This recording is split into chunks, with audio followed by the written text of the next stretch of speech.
ਸਤਿ ਸ਼੍ਰੀ ਅਕਾਲ। ਤੁਸੀਂ ਜੁੜੇ ਹੋਏ ਹੋ ਪੰਜਾਬੀ ਰੇਡੀਓ ਯੂਐਸਏ ਦੇ ਨਾਲ ਤੇ ਮੈਂ ਹਾਂ ਪ੍ਰਵੀਨ ਸ਼ਰਮਾ ਲੈ ਕੇ ਹਾਜ਼ਰ ਹਾਂ ਪ੍ਰੋਗਰਾਮ ਅਪਡੇਟ ਅਮਰੀਕਾ ਪ੍ਰੋਗਰਾਮ ਦੇ ਵਿੱਚ ਗੱਲਬਾਤ ਕਰਾਂਗੇ ਕੁਝ ਖਾਸ ਤੇ ਕੁਝ ਅਹਿਮ ਖਬਰਾਂ ਨੂੰ ਲੈ ਕੇ। ਚਰਚਾ ਕਰਨ ਦੇ ਲਈ ਜੁੜ ਚੁੱਕੇ ਨੇ ਹਰਜੋਤ ਸਿੰਘ ਖਾਲਸਾ ਜੀ। ਹਰਜੋਤ ਸਿੰਘ ਜੀ, ਸਤਿ ਸ਼੍ਰੀ ਅਕਾਲ, ਸਵਾਗਤ ਹੈ ਜੀ। ਸਤਿ ਸ਼੍ਰੀ ਅਕਾਲ, ਧੰਨਵਾਦ ਜੀ ਆਇਆਂ ਨੂੰ। ਪੰਜਾਬੀ ਰੇਡੀਓ ਯੂਐਸਏ ਦੇ ਜਿੰਨੇ ਵੀ ਸਰੋਤੇ ਸਾਡੇ ਸਾਰੇ ਹੀ AM ਸਟੇਸ਼ਨਸ, FM ਸਟੇਸ਼ਨ, ਘਰਾਂ ਦੇ ਵਿੱਚ ਰੇਡੀਓ ਸੈਟਸ ਦੇ ਰਾਹੀਂ, ਟੈਲੀਫੋਨ ਦੇ ਰਾਹੀਂ, ਫੇਸਬੁੱਕ, YouTube ਤੇ ਲਾਈਵ ਦੇਖ ਰਹੇ ਹੋ, ਸੁਣ ਰਹੇ ਹੋ, ਸਾਰਿਆਂ ਨੂੰ ਜੀ ਆਇਆਂ ਨੂੰ ਤੇ ਬਹੁਤ ਹੀ ਪਿਆਰ ਤੇ ਸਤਿਕਾਰ ਭਰੀ ਸਤਿ ਸ਼੍ਰੀ ਅਕਾਲ। ਸਰੋਤਿਓ, ਅੱਜ ਅਪ੍ਰੈਲ ਦੀ 5 ਤਰੀਕ ਆ ਤੇ ਦਿਨ ਜਿਹੜਾ ਆ ਸ਼ੁੱਕਰਵਾਰ ਆ। ਤੁਹਾਡੇ ਲਈ ਸਵੇਰ ਦਾ ਅਪਡੇਟ ਅਮਰੀਕਾ ਪ੍ਰੋਗਰਾਮ ਲੈ ਕੇ ਹਾਜ਼ਰ ਹੋਏ ਆ ਜੀ। ਅਪਡੇਟ ਅਮਰੀਕਾ ਪ੍ਰੋਗਰਾਮ ਦੇ ਵਿੱਚ ਅੱਗੇ ਵਧਣ ਤੋਂ ਪਹਿਲਾਂ ਧੰਨਵਾਦ ਕਰਦੇ ਚਲੀਏ ਸਪਾਂਸਰਸ ਦਾ, ਜਿਹੜੇ ਜ਼ਰੀਆ ਬਣਦੇ ਨੇ ਇਹਨਾਂ ਪ੍ਰੋਗਰਾਮਾਂ ਨੂੰ ਤੁਹਾਡੇ ਤੱਕ ਪਹੁੰਚਾਉਣ ਦੇ ਲਈ। ਖਾਲਸਾ ਇੰਸ਼ੋਰੈਂਸ ਏਜੰਸੀ ਵਾਲੇ, ਜਿਨ੍ਹਾਂ ਤੋਂ ਤੁਸੀਂ ਹਰ ਤਰੀਕੇ ਦੀ ਇੰਸ਼ੋਰੈਂਸ ਲੈ ਸਕਦੇ ਹੋ। ਇੰਸ਼ੋਰੈਂਸ ਬਾਰੇ ਪਤਾ ਕਰਨ ਲਈ ਇਹਨਾਂ ਦਾ ਨੰਬਰ ਹੈ 408-272-2500। ਇਹ 1992 ਤੋਂ ਲਗਾਤਾਰ ਇੰਸ਼ੋਰੈਂਸ ਬਿਜ਼ਨਸ ਦੇ ਵਿੱਚ ਸ਼ਾਨਦਾਰ ਸੇਵਾਵਾਂ ਦੇ ਰਹੇ ਨੇ ਤੇ ਅਮਰੀਕਾ ਭਰ ਦੇ ਵਿੱਚ ਇੰਸ਼ੋਰੈਂਸ ਕਰਦੇ ਨੇ। ਓਬਾਮਾ ਕੇਅਰ, ਮੈਡੀਕੇਅਰ ਜਾਂ ਫਿਰ ਕਵਰਡ ਕੈਲੀਫੋਰਨੀਆ ਬਾਬਤ ਪਾਲਿਸੀ ਕਰਵਾਉਣ ਦੇ ਲਈ, ਸਲਾਹ ਲੈਣ ਦੇ ਲਈ ਅੱਜ ਹੀ ਕਾਲ ਕਰੋ 408-272-2500 ਤੇ। ਟਰਕੀਅਨ ਇਮੀਗ੍ਰੇਸ਼ਨ ਲਾ ਫਰਮ ਵਾਲੇ ਜੇ ਟਰਕੀਅਨ, ਟੋਨੀ ਟਰਕੀਅਨ ਦੇ ਨਾਲ ਤੁਸੀਂ ਯੂਐਸ ਇਮੀਗ੍ਰੇਸ਼ਨ ਬਾਬਤ ਕੋਈ ਵੀ ਸਲਾਹ ਕਰਨੀ ਹੈ ਤਾਂ ਉਹਨਾਂ ਦਾ ਨੰਬਰ ਹੈ 4159090503। Manjeet Singh Kular, Avtar Singh Manzil Clovis, Satnam Singh Sanipurewal Yuba City, Lakhvir Singh Samra Texas, Gurmel Singh Bakersfield, Amarjit Singh Stockton, Harnek Singh Pabla Washington Renton, H&M oil Ontario ਤੋਂ, ਹਰਜੀਤ ਸਿੰਘ ਲੈਥਰੋਪ, ਗੁਰਮੇਲ ਸਿੰਘ, ਬਲਬੀਰ ਕੌਰ ਵਾਸੀ Elk Grove, Karnail Singh Randhawa Turlock, Gurnek Singh Bagri Fresno, Dharam Singh, Raminder Singh Basra Bakersfield, Grewal travel ਵਾਲੇ ਯੂਬਾ ਸਿਟੀ ਤੇ ਰੋਡ ਐਂਡ ਰੌਬ ਇਸ਼ੂ ਟਰੱਕ ਟ੍ਰੇਲਰ ਪਾਰਟਸ ਵਾਲੇ, ਜਿਨ੍ਹਾਂ ਦੀਆਂ ਲੋਕੇਸ਼ਨਾਂ ਟਰਲਕ ਤੇ ਸਟਾਕਟਨ ਦੇ ਵਿੱਚ ਨੇ। ਇਹਨਾਂ ਸਾਰੇ ਹੀ ਸਪਾਂਸਰਸ ਦਾ ਬਹੁਤ ਬਹੁਤ ਧੰਨਵਾਦ। ਤੇ ਜੇਕਰ ਤੁਸੀਂ ਵੀ ਪੰਜਾਬੀ ਰੇਡੀਓ ਯੂਐਸਏ ਦੇ ਇਹਨਾਂ ਪ੍ਰੋਗਰਾਮਾਂ ਨੂੰ ਸਪਾਂਸਰ ਕਰਨਾ ਚਾਹੁੰਦੇ ਹੋ ਤਾਂ ਸਟੂਡੀਓ ਦਾ ਨੰਬਰ ਹੈ 408272 5200 ਜੀ। ਅੱਜ ਦੀਆਂ ਖਬਰਾਂ ਵੱਲ ਚੱਲੀਏ ਤੇ ਹੁਣ ਤੋਂ ਕੁਝ ਮਿੰਟ ਪਹਿਲਾਂ ਨਿਊਯਾਰਕ ਦੇ ਵਿੱਚ ਇੱਕ 4.8 ਮੈਗਨੀਚਿਊਡ ਦਾ ਜਿਹੜਾ ਭੂਚਾਲ ਆਇਆ ਹੈਗਾ। US ਜੀਓਲੋਜੀਕਲ ਸਰਵੇਸ ਨੇ ਦੱਸਿਆ ਵੀ ਨਿਊਯਾਰਕ ਦੇ ਸਮੇਂ ਮੁਤਾਬਕ 10:23 ਤੇ ਉੱਥੇ ਜਿਹੜਾ ਆ ਇਹ ਭੂਚਾਲ ਆਇਆ ਹੈਗਾ। ਪਰ ਹਜੇ ਤੱਕ ਕੋਈ ਇੱਦਾਂ ਦੀ ਜਿਹੜੀ ਕਿਸੇ ਦੇ ਸੱਟ ਲੱਗੀ ਜਾਂ ਕੋਈ ਅਣਸਕਾਮੀ ਘਟਨਾ ਜਿਹੜੀ ਆ ਉਹ ਨਹੀਂ ਵਾਪਰੀ ਹੈਗੀ। USGS ਦੇ ਮੁਤਾਬਕ ਐਪੀ ਸੈਂਟਰ ਜੋ ਨਿਊਯਾਰਕ ਦੇ ਵਿੱਚ ਭੂਚਾਲ ਆਇਆ ਹੈਗਾ ਉਹਦਾ ਲੈਬਨਨ ਨਿਊ ਜਰਸੀ ਆ, ਜੋ ਕਿ 50 ਮੀਲ ਵੈਸਟ ਆਫ ਨਿਊਯਾਰਕ ਸਿਟੀ ਹੈਗਾ। ਲੋਕ ਕਹਿੰਦੇ ਕਾਫੀ ਡਰੇ ਹੋਏ ਸੀ, ਸੜਕਾਂ ਦੇ ਵਿੱਚ ਭੱਜ ਕੇ ਬਾਹਰ ਆ ਗਏ। ਬਹੁਤ ਸਾਰੇ ਜਿਹੜੇ ਭੂਚਾਲ ਦੇ ਝਟਕੇ ਆ ਉਹ ਫਿਲਡੈਲਫੀਆ ਤੋਂ ਲੈ ਕੇ ਬੋਸਟਨ ਤੱਕ ਤੇ ਮੈਨਹਟਨ ਦੀਆਂ ਬਿਲਡਿੰਗਸ ਨੂੰ ਵੀ ਉਹਨਾਂ ਨੇ ਸ਼ੇਕ ਕੀਤਾ ਹੈਗਾ ਆ। ਤੇ ਇੱਕ text message New York city residents ਜੋ ਆ ਉਹਨਾਂ ਨੂੰ ਆਇਆ ਵੀ ਜਿਹੜੇ ਪਬਲਿਕ ਸਕੂਲ ਆ ਉਹਦੇ ਖੁੱਲੇ ਰਹਿਣਗੇ, ਕਿਸੇ ਤਰ੍ਹਾਂ ਦੀ ਕੋਈ ਪ੍ਰੋਬਲਮ ਨਹੀਂ ਹੈਗੀ। ਤੇ ਜੋ ਫਿਲਡੈਲਫੀਆ ਦੇ ਵਿੱਚ ਟ੍ਰਾਂਜ਼ਿਟ ਆਫੀਸ਼ੀਅਲਸ ਆ ਉਹਨਾਂ ਨੇ ਕਿਹਾ ਕਿਸੇ ਤਰ੍ਹਾਂ ਦੀ ਕਿਸੇ ਦੇ ਸੱਟ ਚੋਟ ਜਾਂ ਕੋਈ ਨੁਕਸਾਨ ਨਹੀਂ ਹੋਇਆ ਹੈਗਾ। ਤੇ ਇੱਦਾਂ ਹੀ ਜਿਹੜਾ ਉਸ ਦਾ ਜਿਹੜਾ ਫਿਲਡੈਲਫੀਆ ਦਾ ਟ੍ਰਾਂਜ਼ਿਟ ਸਿਸਟਮ ਆ ਜਿਹਦੇ ਵਿੱਚ ਟ੍ਰੇਨ, ਬੱਸਾਂ ਸਾਰੀਆਂ ਆਉਂਦੀਆਂ ਉਹ ਐਜ਼ ਯੂਜਲ ਜਿਹੜੀਆਂ ਆ ਉਹ ਚੱਲ ਰਹੀਆਂ ਹੈਗੀਆਂ। ਫਿਲਡੈਲਫੀਆ ਦੀ ਪੁਲਿਸ ਨੇ ਆਪਣੇ ਜਿਹੜੇ ਰੈਜ਼ੀਡੈਂਟਸ ਆ ਉਹਨਾਂ ਨੂੰ ਇਹ ਪੁੱਛਿਆ ਹੈਗਾ ਵੀ ਉਹਨਾਂ ਨੂੰ ਇਹ ਸੂਚਨਾ ਦਿੱਤੀ ਆ ਵੀ 911 ਤੇ ਨਾ ਕਾਲ ਕਰਨ ਅਨਲੈਸ ਕੋਈ ਬਹੁਤ ਕਿਸੇ ਨੂੰ ਲਾਈਫ ਦਾ ਡੇਂਜਰ ਹੈਗਾ। ਜੋ ਗ੍ਰੇਸ ਸਪੋਕਸਮੈਨ ਜੋ ਮੇਅਰ ਪਾਰਕਰ ਦੇ ਹੈਗੇ ਆ ਉਹਨਾਂ ਨੂੰ ਇਹ ਕਿਹਾ ਵੀ ਕਾਲਸ ਬਹੁਤ ਉਹਨਾਂ ਦੇ ਆਫਿਸਸ ਦੇ ਵਿੱਚ ਆ ਰਹੀਆਂ, ਸੋ ਸਿਰਫ ਐਮਰਜੈਂਸੀ ਵਾਲੀਆਂ ਜਿਹੜੀਆਂ ਕਾਲਸ ਆ ਉਹੀ ਕਾਲ ਕਰਨ। ਨਿਊਯਾਰਕ ਸਿਟੀ ਦੇ ਆਫੀਸ਼ੀਅਲਸ ਸੋਸ਼ਲ ਮੀਡੀਆ ਤੇ ਉਹਨਾਂ ਨੇ ਆਪਣੇ ਜਿਹੜੇ ਆਫੀਸ਼ੀਅਲਸ ਆ ਹਾਈ ਅਪਸ ਉਹਨਾਂ ਨੂੰ ਕਾਫੀ ਕ੍ਰਿਟੀਸਾਈਜ਼ ਕੀਤਾ ਹੈਗਾ। ਸ਼ੌਨ ਐਬਰਿਊ ਜੋ ਕੌਂਸਲ ਮੈਂਬਰ ਹੈਗੇ ਅਪਰ ਮੈਨਹਟਨ ਦੇ, ਉਹਨਾਂ ਨੇ ਟਵਿੱਟਰ ਜੋ ਜਿਸ ਨੂੰ ਅੱਜ ਕੱਲ੍ਹ ਐਕਸ ਕਿਹਾ ਜਾਂਦਾ ਉਹਦੇ ਉੱਤੇ ਲਿਖਿਆ ਵੀ 39 ਮਿੰਟ ਬਾਅਦ ਐਮਰਜੈਂਸੀ ਅਲਰਟ ਲੋਕਾਂ ਨੂੰ ਦੱਸਿਆ ਗਿਆ ਜਦੋਂ ਭੂਚਾਲ ਆਇਆ। ਸੋ ਇਹ ਬਹੁਤ ਜਿਹੜੀ ਆ ਮਾੜੀ ਗੱਲ ਹੈਗੀ ਆ, ਜਦ ਕਿ ਇਹ ਤਾਂ ਇਮੀਡੀਏਟਲੀ ਜਿਹੜਾ ਆ ਲੋਕਾਂ ਨੂੰ ਪਤਾ ਲੱਗਣਾ ਚਾਹੀਦਾ ਸੀ। ਨਿਊਯਾਰਕ ਸਿਟੀ ਦੇ ਮੈਟਰੋਪੋਲੀਟਨ ਏਰੀਆ ਦੇ ਜੋ ਏਅਰਪੋਰਟਸ ਹੈਗੇ ਆ ਉਹ ਰਨਵੇਜ਼ ਦੀ ਇਨਸਪੈਕਸ਼ਨ ਕਰ ਰਹੇ ਹੈਗੇ ਆ। Port Authority of New York, New Jersey ਤੇ John F Kennedy International Airport ਤੇ ਲਗਾਰਡੀਆ ਏਅਰਪੋਰਟ ਇਹ ਸਾਰੇ ਕਲੀਅਰ ਕਰ ਦਿੱਤੇ ਹੈਗੇ ਆ। ਡਿਪਾਰਟਿੰਗ ਫਲਾਈਟਸ ਨੂੰ ਕੁਝ ਸਮੇਂ ਦੇ ਲਈ ਨਿਊਯਾਰਕ ਲਿਬਰਟੀ ਇੰਟਰਨੈਸ਼ਨਲ ਏਅਰਪੋਰਟ ਦੇ ਉੱਤੇ ਜਿਹੜਾ ਆ ਪੌਜ਼ ਕੀਤਾ ਗਿਆ ਸੀ। ਕਹਿੰਦੇ 3% ਚਾਂਸ ਹੁੰਦੇ ਆ ਵੀ ਉਹ ਤੋਂ ਬਾਅਦ ਕੋਈ ਵੱਡਾ ਅਰਥਕੁਏਕ ਆਵੇ, ਪਰ ਬਹੁਤ ਵਾਰ ਜਿਹੜੇ ਛੋਟੇ ਭੂਚਾਲ ਆ ਉਹ ਆਉਂਦੇ ਹੈਗੇ ਆ। ਜੀ। ਅਗਲੀ ਖਬਰ ਦੇ ਵੱਲ ਵਧੀਏ ਤੇ ਗੱਲ ਕਰੀਏ ਐਪਲ ਦੀ। ਖਬਰ ਦੇ ਮੁਤਾਬਕ ਐਪਲ ਨੇ ਕੈਲੀਫੋਰਨੀਆ ਦੇ ਵਿੱਚ 600 ਮੁਲਾਜ਼ਮਾਂ ਦੀ ਛਾਂਟੀ ਕਰ ਦਿੱਤੀ ਹੈ। ਇਹ ਕਰੋਨਾ ਮਹਾਮਾਰੀ ਤੋਂ ਬਾਅਦ ਨੌਕਰੀਆਂ ਦੇ ਵਿੱਚ ਕਟੌਤੀ ਦੀ ਪਹਿਲੀ ਵੱਡੀ ਕਾਰਵਾਈ ਹੈ। ਆਈਫੋਨ ਨਿਰਮਾਤਾ ਨੇ 28 ਮਾਰਚ ਨੂੰ ਕਈ ਦਫ਼ਤਰਾਂ ਦੇ ਵਿੱਚ 614 ਮੁਲਾਜ਼ਮਾਂ ਨੂੰ ਸੂਚਿਤ ਕੀਤਾ ਕਿ ਉਹ ਆਪਣੀਆਂ ਨੌਕਰੀਆਂ ਗਵਾ ਰਹੇ ਨੇ। ਸਾਲ 2023 ਲੇਆਫਸ ਦੇ ਈਅਰ ਵਜੋਂ ਜਾਣਿਆ ਜਾਂਦਾ ਹੈ, ਕਿਉਂਕਿ ਸਾਲ 2023 ਦੇ ਵਿੱਚ ਬਹੁਤ ਵੱਡੀ ਗਿਣਤੀ ਦੇ ਵਿੱਚ ਆਈਟੀ ਤੇ ਇਹਦੇ ਨਾਲ ਕੁਝ ਹੋਰ ਜਿਹੜੇ ਖੇਤਰ ਨੇ ਉੱਥੇ ਬਹੁਤ ਵੱਡੀ ਗਿਣਤੀ ਦੇ ਵਿੱਚ ਲੇਆਫ ਹੋਈਆਂ। ਆਪਾਂ ਖਬਰਾਂ ਸਾਂਝੀਆਂ ਕਰਦੇ ਰਹੇ ਹਾਂ, ਗੂਗਲ ਦੇ ਬਾਰੇ ਆਪਾਂ ਖਬਰਾਂ ਸਾਂਝੀਆਂ ਕਰਦੇ ਰਹੇ ਹਾਂ, ਮੈਟਾ ਦੇ ਬਾਰੇ ਆਪਾਂ ਖਬਰਾਂ ਸਾਂਝੀਆਂ ਕੀਤੀਆਂ, ਐਮਾਜ਼ੋਨ ਦੇ ਬਾਰੇ, ਹੋਰ ਜਿੱਥੋਂ ਵੀ ਲੇਆਫ ਹੋਈਆਂ। ਤਾਂ ਹੁਣ ਸਾਲ 2024 ਦੇ ਵਿੱਚ ਵੀ ਕਈ ਜਿਹੜੇ ਇਸ ਤਰ੍ਹਾਂ ਦੀਆਂ ਕੰਪਨੀਆਂ ਜਿਵੇਂ ਐਪਲ ਹੈ ਜਾਂ ਹੋਰ ਹੈ, ਮੁਨਾਫਾ ਕਿੰਨਾ ਹੈ, ਮੁਨਾਫਾ ਨਹੀਂ ਹੈ, ਇਹ ਇੱਕ ਵੱਖਰੀ ਗੱਲ ਹੈ। ਪਰ ਬਾਵਜੂਦ ਇਸ ਦੇ ਹਾਲੇ ਵੀ ਟੈਕ ਇੰਡਸਟਰੀ ਜਿਹੜੀ ਆ ਉਹ ਸਥਿਰਤਾ ਉਹਦੇ 'ਚ ਨਹੀਂ ਹੈ। ਉਹਦੇ ਵਿੱਚੋਂ ਛਾਂਟੀਆਂ ਦਾ ਸਿਲਸਿਲਾ ਲਗਾਤਾਰ ਜਾਰੀ ਹੈ। ਇਹਦੇ ਨਾਲ ਕਈ ਫੂਡ ਸੈਕਟਰ ਦੇ ਨਾਲ ਜੁੜੀਆਂ ਕੰਪਨੀਆਂ ਨੇ ਵੀ ਲੰਘੇ ਦਿਨਾਂ ਦੇ ਵਿੱਚ ਆਪਣੇ ਮੁਲਾਜ਼ਮਾਂ ਦੀ ਛਾਂਟੀ ਕੀਤੀ ਸੀ। ਸੋ ਇੱਥੋਂ ਤੁਸੀਂ ਆਰਥਿਕਤਾ ਦਾ ਅੰਦਾਜ਼ਾ ਸਹਿਜੇ ਲਾ ਸਕਦੇ ਹੋ। ਜਦੋਂ ਵੀ ਕੋਈ ਵੱਡੇ ਟੈਕ ਜਿਹੜੇ ਜੈਂਟਸ ਨੇ ਜਿਨ੍ਹਾਂ ਨੂੰ ਆਪਾਂ ਕਹਿ ਦਿੰਦੇ ਆ, ਉਹਨਾਂ ਦੇ ਵਿੱਚੋਂ ਛੁੱਟੀ ਹੋ ਰਹੀ ਹੋਵੇ ਮੁਲਾਜ਼ਮਾਂ ਦੀ, ਜਾਂ ਇਹਦੇ ਨਾਲ ਫੂਡ ਸੈਕਟਰ ਦੇ ਵਿੱਚੋਂ ਜਾਂ ਹੋਰ ਮੈਨੂਫੈਕਚਰ ਸੈਕਟਰ ਦੇ ਵਿੱਚੋਂ ਛਾਂਟੀ ਹੋ ਰਹੀ ਹੋਵੇ, ਕੰਪਨੀਆਂ ਕੱਢ ਰਹੀਆਂ ਹੋਣ, ਤਾਂ ਉਦੋਂ ਇਸ਼ਾਰੇ ਜਿਹੜੇ ਆ ਆਰਥਿਕਤਾ ਦੇ ਕੋਈ ਚੰਗੇ ਸੰਕੇਤ ਨਹੀਂ ਮੰਨੇ ਜਾਂਦੇ। ਜੀ ਬਿਲਕੁਲ। ਇੱਕ ਟਾਈਮ ਦੇ ਉੱਤੇ ਜੋ ਆਈਟੀ ਸੈਕਟਰ ਦੇ ਵਿੱਚ ਜੌਬਸ ਆ ਬੜੀਆਂ ਵਧੀਆ ਲੂਕਰੇਟਿਵ ਗਿਣੀਆਂ ਜਾਂਦੀਆਂ ਸੀਆਂ, ਪਰ ਹਰ ਰੋਜ਼ ਆਪਾਂ ਦੇਖ ਰਹੇ ਹਾਂ, ਸੁਣ ਰਹੇ ਹਾਂ, ਸਿਲੀਕਨ ਵੈਲੀ ਦੇ ਵਿੱਚ ਜਿੰਨੀਆਂ ਵੀ ਮੇਜਰ ਕੰਪਨੀਆਂ ਆ ਉਹ ਸੌਆਂ ਨਹੀਂ ਹਜ਼ਾਰਾਂ ਦੀ ਗਿਣਤੀ ਦੇ ਵਿੱਚ ਲੇਆਫ ਕਰ ਰਿਹਾ। ਐਮਾਜ਼ੋਨ ਹੁਣ ਤੱਕ 27,000 ਤੋਂ ਵੱਧ ਲੋਕਾਂ ਨੂੰ ਲੇਆਫ ਕਰ ਚੁੱਕੀ ਹੈਗੀ ਆ, ਤੇ ਲੋਕ ਬਹੁਤ ਜ਼ਿਆਦਾ ਜਿਹੜੇ ਘਬਰਾਏ ਹੋਏ ਆ, ਖਾਸ ਕਰਕੇ ਜਿਨ੍ਹਾਂ ਨੇ ਆਪਣੇ ਘਰ ਖਰੀਦੇ ਹੋਏ ਆ ਜਾਂ ਮਹਿੰਗੀਆਂ ਕਾਰਾਂ ਖਰੀਦੀਆਂ ਹੋਈਆਂ ਹੈਗੀਆਂ। ਪਰ ਦੂਸਰੇ ਪਾਸੇ ਅੱਜ ਇੱਕ ਚੰਗੀ ਰਿਪੋਰਟ ਵੀ ਆਈ ਆ। ਪੂਰੇ ਅਮਰੀਕਾ ਦੀ ਜਿਹੜੀ ਜੌਬ ਗਰੋਥ ਆ ਉਹ ਮਾਰਚ ਮਹੀਨੇ ਦੇ ਵਿੱਚ ਵਧੀ ਹੈਗੀ ਆ। 3,03,000 ਜੌਬਸ ਜੋ ਮਾਰਚ ਮਹੀਨੇ ਦੇ ਵਿੱਚ ਕ੍ਰੀਏਟ ਹੋਈਆਂ ਆ। ਅਨਪਲਾਇਮੈਂਟ ਡ੍ਰੌਪ ਹੋਈ ਆ 3.8%। ਸੋ ਬਹੁਤ ਸਾਰੇ ਜਿਹੜੇ ਸਾਡੇ ਸਰੋਤੇ ਆ ਉਹ ਸੋਚਦੇ ਹੋਊਗੇ ਵੀ ਇੱਕ ਪਾਸੇ ਦਾ ਲੇਆਫ ਦੀ ਗੱਲ ਕਰਦੇ ਆ ਆਪਾਂ, ਹਾਈ ਪੇਇੰਗ ਜੌਬ ਜਿਹੜੀਆਂ ਆ ਟੈਕਨੋਲੋਜੀ 'ਚ ਉਹ ਲੇਆਫ ਹੋਈਆਂ, ਪਰ ਬਹੁਤ ਸਾਰੀਆਂ ਜਿਹੜੀਆਂ ਨੌਨ ਫਾਰਮ ਪੇ ਰੋਲਸ ਹੈਗੀਆਂ, ਕੰਸਟਰਕਸ਼ਨ, ਰੀਟੇਲ, ਹੋਰ ਬਹੁਤ ਸਾਰੇ, ਉਹ ਉੱਥੇ ਜਿਹੜੀਆਂ 3,03,000 ਜੌਬਾਂ ਜਿਹੜੀਆਂ ਵਧੀਆਂ ਹੈਗੀਆਂ ਆ। ਤੇ ਅਨਪਲਾਇਮੈਂਟ ਜੋ ਆ ਉਹ 3.8% ਦੇ ਉੱਤੇ ਆ। ਸੋ ਬਹੁਤ ਵਾਰ ਲੋਕ ਅਮਰੀਕਾ ਨੂੰ ਭੰਡਦੇ ਵੀ ਰਹਿੰਦੇ ਆ। ਹੁਣ ਤੁਸੀਂ ਦੇਖੋ ਵੀ ਅਮਰੀਕਾ ਦੇ ਵਿੱਚ ਅਨਪਲਾਇਮੈਂਟ 3.8% ਆ। ਕਈ ਜਿਹੜੇ ਮੁਲਕ ਆ ਉਹਨਾਂ 'ਚ 80-80, 70-70% ਅਨਪਲਾਇਮੈਂਟ ਹੈਗੀ ਆ। ਤੇ ਵੇਜਸ 0.3% ਪਿਛਲੇ ਮਹੀਨੇ 'ਚ ਇਨਕਰੀਜ਼ ਹੋਏ ਆ, 4.1% ਪੂਰੇ ਸਾਲ ਦੇ ਵਿੱਚ, ਇਹ ਜੋ ਵਾਲ ਸਟਰੀਟ ਜਰਨਲ ਐਸਟੀਮੇਟ ਕਰਦਾ ਸੀ। ਹੈਲਥ ਕੇਅਰ ਦੇ ਵਿੱਚ ਸਭ ਤੋਂ ਜ਼ਿਆਦਾ ਜਿਹੜੀਆਂ ਜੌਬਸ ਕ੍ਰੀਏਟ ਹੋਈਆਂ ਹੈਗੀਆਂ 72,000 ਦੇ ਕਰੀਬ। ਉਸ ਤੋਂ ਬਾਅਦ ਗਵਰਨਮੈਂਟ ਦੇ ਵਿੱਚ 71,000 ਦੇ ਕਰੀਬ, ਜਿਨ੍ਹਾਂ 'ਚ ਸਾਰੀਆਂ ਗਵਰਨਮੈਂਟ ਦੇ ਆਫਿਸਿਸ ਆ ਜਾਂਦੇ ਆ, IRS ਵਗੈਰਾ। ਹੌਸਪੀਟੈਲਿਟੀ ਦੇ ਵਿੱਚ 49,000, ਕਿਉਂਕਿ ਲੋਕਾਂ ਨੇ ਹੁਣ ਘੁੰਮਣਾ ਫਿਰਨਾ ਸ਼ੁਰੂ ਕਰਤਾ। ਲੋਕ ਬਾਹਰ ਜਿਹੜੇ ਆ ਛੁੱਟੀਆਂ 'ਚ ਜਾਂਦੇ ਹੈਗੇ ਆ ਵਿਜ਼ਿਟ ਕਰਨ, ਤੇ ਹੋਟਲ ਇੰਡਸਟਰੀ ਜਿਹੜੀ ਆ ਉਹ ਫੈਲ ਰਹੀ ਹੈਗੀ ਆ। ਕੰਸਟਰਕਸ਼ਨ ਦੇ ਵਿੱਚ 39,000 ਦੇ ਕਰੀਬ ਜਿਹੜੀਆਂ ਜੌਬਸ ਆ ਉਹ ਕ੍ਰੀਏਟ ਹੋਈਆਂ ਹੈਗੀਆਂ।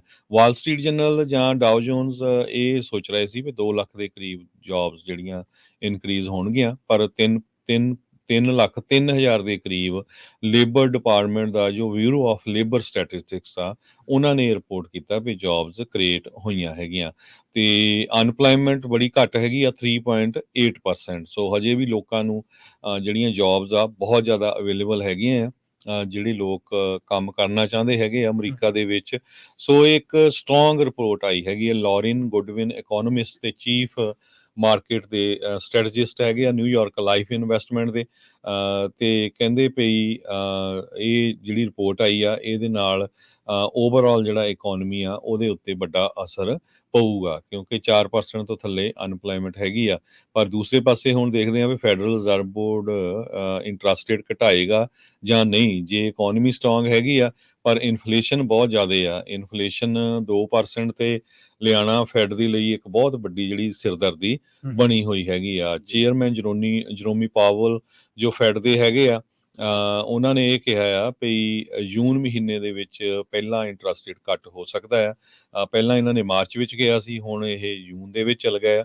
ਸੋ ਇਹ ਦੇਖਦੇ ਆ ਵੀ ਹੁਣ ਇੰਟਰਸਟ ਰੇਟ ਦੇ ਵਿੱਚ ਘੱਟ ਹੋਊਗਾ ਜਾਂ ਨਹੀਂ, ਕਿਉਂਕਿ ਨੰਬਰਸ ਜੋ ਆ ਉਹ ਕਾਫੀ ਸਟਰੋਂਗ ਜੌਬਸ ਦੇ ਆ ਰਹੇ ਹੈਗੇ ਆ। ਜੀ ਅਗਲੀ ਖਬਰ ਦੇ ਵੱਲ ਵਧੀਏ, ਗੱਲ ਕਰੀਏ ਇਜ਼ਰਾਈਲ ਦੀ। ਇਜ਼ਰਾਈਲ ਦੀ ਜਿਹੜੀ ਮਿਲਟਰੀ ਆ, ਉਹਨਾਂ ਨੇ ਆਪਣੇ ਜਿਹੜੇ 2 ਆਫੀਸਰ ਆ ਉਹਨਾਂ ਨੂੰ ਸਸਪੈਂਡ ਡਿਸਮਿਸ ਕਰ ਦਿੱਤਾ, ਤੇ ਇਹਨਾਂ ਦੇ ਉੱਤੇ ਦੋਸ਼ ਲੱਗਿਆ ਕਿ ਇਹਨਾਂ ਨੇ, ਜਿਹੜੇ ਆਪਾਂ ਲੰਘੇ ਦਿਨੀ ਖਬਰਾਂ ਸਾਂਝੀਆਂ ਕੀਤੀਆਂ ਸੀਗੀਆਂ ਕਿ ਗਾਜ਼ਾ ਦੇ ਵਿੱਚ ਜਿਹੜੇ ਸਹਾਇਤਾ ਵਰਕਰ ਸੀਗੇ, ਮੁੱਢਲੀ ਸਹਾਇਤਾ ਵਰਕਰ, ਏਡ ਵਰਕਰ ਜਿਨ੍ਹਾਂ ਦੇ ਸੀਗੇ, ਜਿਨ੍ਹਾਂ ਦਾ ਕੰਮ ਫੂਡ ਡਿਲੀਵਰੀ ਕਰਨਾ ਸੀਗਾ, ਜਿਨ੍ਹਾਂ ਦਾ ਮਿਸ਼ਨ, ਉਹਨਾਂ ਦੇ ਉੱਤੇ ਬੰਬਾਰਮੈਂਟ ਕੀਤੀ ਸੀ, ਉਹਨਾਂ ਦੇ ਉੱਤੇ ਹਮਲੇ ਕੀਤੇ ਸਨ, ਤੇ 7 ਜਿਹੜੇ ਏਡ ਵਰਕਰ ਆ ਉਹ ਮਾਰੇ ਗਏ ਸੀਗੇ।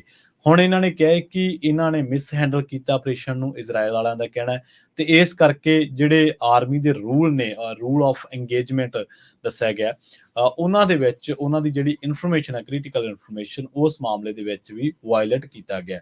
ਹੁਣ ਇਹਨਾਂ ਨੇ ਜਿਹੜੀਆਂ ਫਾਈਂਡਿੰਗਸ ਰੱਖੀਆਂ ਨੇ ਲੋਕਾਂ ਦੇ ਸਾਹਮਣੇ, ਉਹਨਾਂ ਨੇ ਕਿਹਾ ਕਿ ਇੱਕ ਰਿਟਾਇਰਡ ਜਨਰਲ ਨੇ ਇਨਵੈਸਟੀਗੇਟ ਕੀਤਾ ਹੈ ਪੂਰਾ ਮਾਮਲਾ, ਤੇ ਜਦੋਂ 7 ਬੰਦਿਆਂ ਦੀ ਮੌਤ ਹੁੰਦੀ ਹੈ ਏਡ ਵਰਕਰਾਂ ਦੀ, ਤੇ ਉਸ ਤੋਂ ਬਾਅਦ ਬਹੁਤ ਵੱਡੇ ਪੱਧਰ ਤੇ ਇਜ਼ਰਾਈਲ ਦੇ ਉੱਤੇ ਵੀ ਦੋਸ਼ ਲੱਗਦੇ ਨੇ, ਤੇ ਉਹ ਕਹਿੰਦੇ ਕਿ ਇੱਕ ਰਿਟਾਇਰਡ ਜਨਰਲ ਦੀ ਇਨਵੈਸਟੀਗੇਸ਼ਨ ਤੋਂ ਬਾਅਦ ਇਹ ਗੱਲ ਸਾਹਮਣੇ ਆਈ ਹੈ ਕਿ ਇਹਨਾਂ ਨੇ ਆਪਰੇਸ਼ਨ ਨੂੰ ਮਿਸ ਹੈਂਡਲ ਕੀਤਾ ਹੈ, ਤੇ ਇਹਦੇ ਨਾਲ ਕਈ ਜਿਹੜੀ ਰੂਲਸ ਆਫ ਇੰਗੇਜਮੈਂਟ ਆ, ਉਹਦੇ ਵਿੱਚ ਕਈ ਰੂਲ ਵਾਇਲੇਟ ਕੀਤੇ ਆ।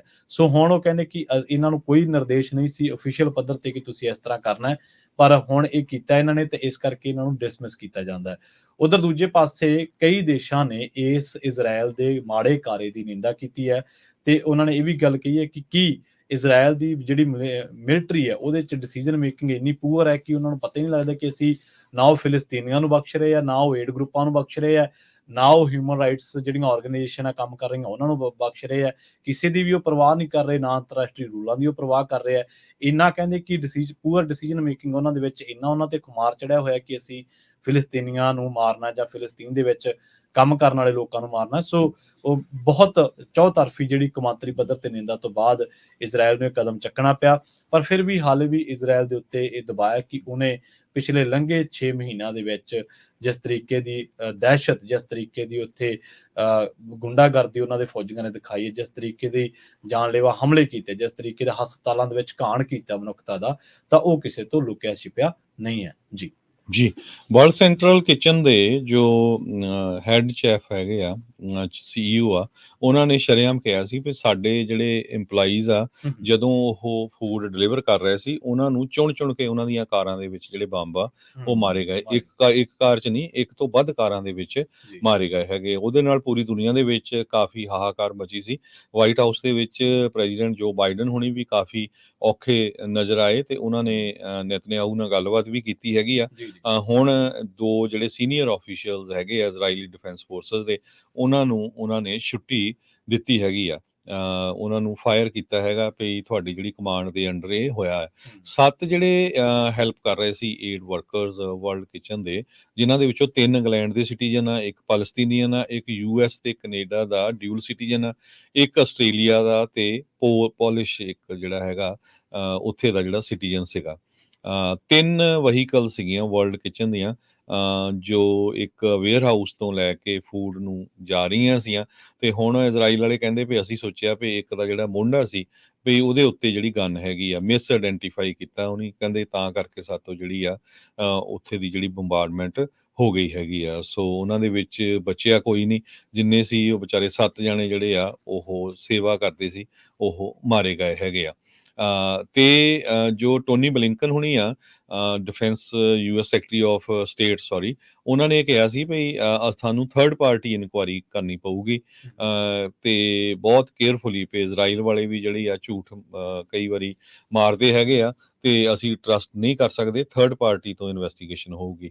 ਪਰ ਇਨ ਦਾ ਮੀਨ ਟਾਈਮ ਹੁਣ ਉਹਨਾਂ ਨੇ ਆਪਣੇ 2 ਵਰਕਰਸ ਨੂੰ, ਜੋ ਫੌਜੀ ਸੀਨੀਅਰ ਹੈਗੇ ਆ, ਉਹਨਾਂ ਨੂੰ ਜਿਹੜਾ ਕੱਢਿਆ ਹੈਗਾ, ਉਹਨਾਂ ਦੀ ਛੁੱਟੀ ਕੀਤੀ ਹੈਗੀ ਆ। US ਦੇ ਪ੍ਰੈਜ਼ੀਡੈਂਟ ਜੋ ਬਾਈਡਨ ਹੋਣਾ ਨੇ ਜੋ ਏਡ ਵਰਕਰਸ ਆ ਤੇ ਓਵਰਆਲ ਜੋ ਹਿਊਮੈਨਿਟੇਰੀਅਨ ਸਿਚੁਏਸ਼ਨ ਹੈ ਗਾਜ਼ਾ ਦੇ ਵਿੱਚ, ਉਹਨਾਂ ਨੇ ਇਹ ਕਿਹਾ ਸੀ ਵੀ ਉਹਨਾਂ ਦੀ ਮੌਤ ਦੇ ਉੱਤੇ ਤੇ ਜੋ ਕੁਝ ਲੋਕਾਂ ਤੇ ਵਾਪਰਿਆ ਇਹ ਅਨਐਕਸੈਪਟੇਬਲ ਹੈਗਾ। ਇਜ਼ਰਾਈਲ ਦੇ ਪ੍ਰਾਈਮ ਮਿਨਿਸਟਰ ਬੈਂਜਾਮਿਨ ਨੇਤਨਯਾਹੂ ਨੂੰ ਉਹਨਾਂ ਨੇ ਕੱਲ ਫੋਨ ਦੇ ਉੱਤੇ ਇਹਦੇ ਸੰਬੰਧ ਦੇ ਵਿੱਚ ਗੱਲਬਾਤ ਕੀਤੀ ਹੈਗੀ ਆ। ਉਹਨੇ ਕਿਹਾ ਵੀ ਇਹ ਹੁਣ ਟਾਈਮ ਆ, ਬਹੁਤ ਇੰਪੋਰਟੈਂਟ ਆ ਵੀ ਇਜ਼ਰਾਈਲ ਵਾਲੇ ਆਪਣੀ ਰਿਸਪੌਂਸਿਬਿਲਿਟੀ ਇਸ ਇਨਸੀਡੈਂਟ ਦੀ ਲੈਣ, ਕਿਉਂਕਿ ਸਾਰੀ ਦੁਨੀਆ ਜਿਹੜੀ ਆ ਉਹ ਉਹਨਾਂ ਦੇ ਇਸ ਟਾਈਮ ਅਗੇਂਸਟ ਹੈਗੀ ਆ ਵੀ ਤੁਸੀਂ ਸ਼ਰੇਆਮ ਜੋ ਆ ਲੋਕਾਂ ਦੇ ਨਾਲ ਧੱਕਾ ਉੱਥੇ ਕਰ ਰਹੇ ਹੋ। ਜੀ, ਅਗਲੀ ਖਬਰ ਦੇ ਵੱਲ ਵਧੀਏ ਤੇ ਖਾਰਕੀਵ ਦੀ ਗੱਲ ਕਰੀਏ। ਰੂਸੀ ਫੌਜਾਂ ਨੇ ਬੀਤੇ ਦਿਨੀ ਯੂਕਰੇਨ ਦੇ ਸ਼ਹਿਰ ਖਾਰਕੀਵ ਦੇ ਵਿੱਚ ਕਈ ਡਰੋਨ ਹਮਲੇ ਕੀਤੇ ਨੇ, ਜਿਸ ਦੇ ਵਿੱਚ 4 ਲੋਕਾਂ ਦੀ ਮੌਤ ਹੋਣ ਬਾਰੇ ਪਤਾ ਲੱਗਿਆ, ਜਦੋਂ ਕਿ 12 ਜਣੇ ਜ਼ਖਮੀ ਦੱਸੇ ਗਏ ਨੇ। ਉੱਥੋਂ ਦੇ ਇਲਾਕੇ ਦੇ ਗਵਰਨਰ ਨੇ ਉਲੇ ਹੁਬੋਵ, ਉਹਨਾਂ ਨੇ ਇਹ ਜਾਣਕਾਰੀ ਦਿੱਤੀ ਹੈ ਤੇ ਦੱਸਿਆ ਗਿਆ ਕਿ ਰੂਸ ਨੇ ਯੂਕਰੇਨ ਦੇ ਦੂਜੇ ਸਭ ਤੋਂ ਵੱਡੇ ਸ਼ਹਿਰ ਤੇ ਘੱਟੋ-ਘੱਟ 15 ਡਰੋਨ ਹਮਲੇ ਕੀਤੇ। ਹਾਲਾਂਕਿ ਇਹਨਾਂ ਦੇ ਵਿੱਚੋਂ ਕਈਆਂ ਨੂੰ ਯੂਕਰੇਨੀ ਹਵਾਈ ਫੌਜਾਂ ਨੇ ਫੁੰਡ ਦਿੱਤਾ। ਇਸ ਤੋਂ ਪਹਿਲਾਂ ਹਵਾਈ ਹਮਲੇ ਰਾਹੀਂ ਇੱਕ ਉੱਚੀ ਇਮਾਰਤ ਨੂੰ ਨਿਸ਼ਾਨਾ ਬਣਾਇਆ ਗਿਆ ਸੀ, ਜਿਸ ਦੇ ਵਿੱਚ 3 ਬਚਾਅ ਕਰਮੀ ਜਿਹੜੇ ਨੇ ਉਹ ਮਾਰੇ ਗਏ ਸਨ, ਜਦਕਿ 6 ਹੋਰ ਜ਼ਖਮੀ ਹੋ ਗਏ ਸਨ। ਇਸੇ ਦੌਰਾਨ ਇੱਕ ਡਰੋਨ 14 ਮੰਜ਼ਲਾ ਇਮਾਰਤ ਤੇ ਡਿੱਗਿਆ, ਜਿਸ ਦੇ ਵਿੱਚ 69 ਸਾਲਾ ਇੱਕ ਔਰਤ ਦੀ ਮੌਤ ਹੋ ਗਈ। ਰੂਸੀ ਫੌਜਾਂ ਦੇ ਹਾਲ ਹੀ ਦੇ ਹਫ਼ਤਿਆਂ ਦੇ ਦੌਰਾਨ ਖਾਰਕਿਵ ਦੇ ਵਿੱਚ ਹਵਾਈ ਹਮਲੇ ਵਧੇ ਨੇ। ਇਹ ਪੂਰਬੀ ਸ਼ਹਿਰ ਰੂਸ ਦੀ ਸਰਹੱਦ ਦੇ ਕਰੀਬ ਪੈਂਦਾ ਤੇ ਇਸ ਤੇ ਬੈਲਿਸਟਿਕ ਮਿਜ਼ਾਈਲਾਂ ਤੇ ਡਰੋਨਾਂ ਦੋਹਾਂ ਦੇ ਨਾਲ ਹਮਲੇ ਜਿਹੜੇ ਆ ਉਹ ਕੀਤੇ ਜਾ ਰਹੇ ਆ। ਦੂਜੇ ਪਾਸੇ ਜਿਹੜੀ ਤਾਜ਼ਾ ਖਬਰ ਹੈ, ਇਸ ਟਾਈਮ ਐਨਬੀਸੀ ਨਿਊਜ਼ ਇਹ ਰਿਪੋਰਟ ਕਰ ਰਿਹਾ ਕਿ ਯੂਕਰੇਨ ਦੇ ਅਫੀਸ਼ੀਅਲਸ ਨੇ ਕਲੇਮ ਕੀਤਾ ਹੈ ਕਿ ਉਹਨਾਂ ਨੇ ਡਰੋਨ ਜਿਹੜੇ ਨੇ ਡਿਸਟਰਾਏ ਕੀਤੇ ਨੇ। 6 ਡਰੋਨ ਉਹਨਾਂ ਦੇ ਦਾਅਵਾ ਕੀਤਾ ਕਿ 6 ਮਿਲਟਰੀ 에ਅਰਕ੍ਰਾਫਟ ਐਂਡ ਹੋਰ ਜਿਹੜੇ ਡਰੋਨ ਨੇ ਉਹਨਾਂ ਨੇ ਰਸ਼ੀਆ ਦੇ ਵੱਲੋਂ ਆਉਣ ਵਾਲੇ ਸੀਗੇ, ਉਹਨਾਂ ਨੂੰ ਖਤਮ ਕੀਤਾ, ਉਹਨਾਂ ਨੂੰ ਤਬਾਹ ਕੀਤਾ। ਇਹਦੇ ਨਾਲ ਉਹ ਕਹਿੰਦੇ ਕਿ 14 ਵਾਰ ਅਸਮਾਨੀ ਝੜਪਾਂ ਹੋਈਆਂ ਨੇ, ਜਿਨ੍ਹਾਂ ਦੇ ਵਿੱਚ ਡਰੋਨ ਜਾਂ ਹੋਰ ਵਾਰ ਪਲੇਨਸ ਜਿਹੜੇ ਸੀ ਉਹਨਾਂ ਦੇ ਵਿੱਚ, ਤੇ ਅਸੀਂ ਉਹ ਵੀ ਜਿਹੜੇ ਹਮਲੇ ਨੇ ਉਹਨਾਂ ਨੂੰ ਨਾਕਾਮਯਾਬ ਕੀਤਾ।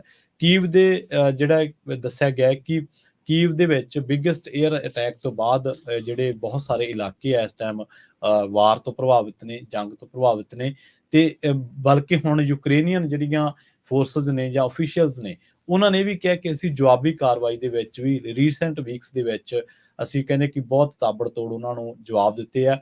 ਪਰ ਫਿਰ ਵੀ ਜੇ ਅਸੀਂ ਇਹ ਕਹੀਏ ਕਿ ਡਰੋਨ ਹਮਲੇ ਨਹੀਂ ਹੋ ਰਹੇ, ਤਾਂ ਡਰੋਨ ਹਮਲੇ ਲਗਾਤਾਰ ਜਾਰੀ ਨੇ। ਜੀ, ਅਗਲੀ ਖਬਰ ਵੱਲ ਚਲੀਏ। ਇੱਕ ਬਹੁਤ ਹੀ ਮਸ਼ਹੂਰ ਸ਼ੂ ਕੰਪਨੀ ਜਿਹੜੀ ਆ ਸ਼ੂਜ਼ ਫॉर ਕ੍ਰੂਜ਼, ਉਹਨਾਂ ਨੇ ਬੈਂਕਰਪਸੀ ਫਾਈਲ ਕਰ ਦਿੱਤੀ ਹੈਗੀ। ਚੈਪਟਰ 11 ਦੀ ਜਿਹੜੀ ਬੈਂਕਰਪਸੀ ਆ ਉਹ ਫਾਈਲ ਕੀਤੀ ਆ।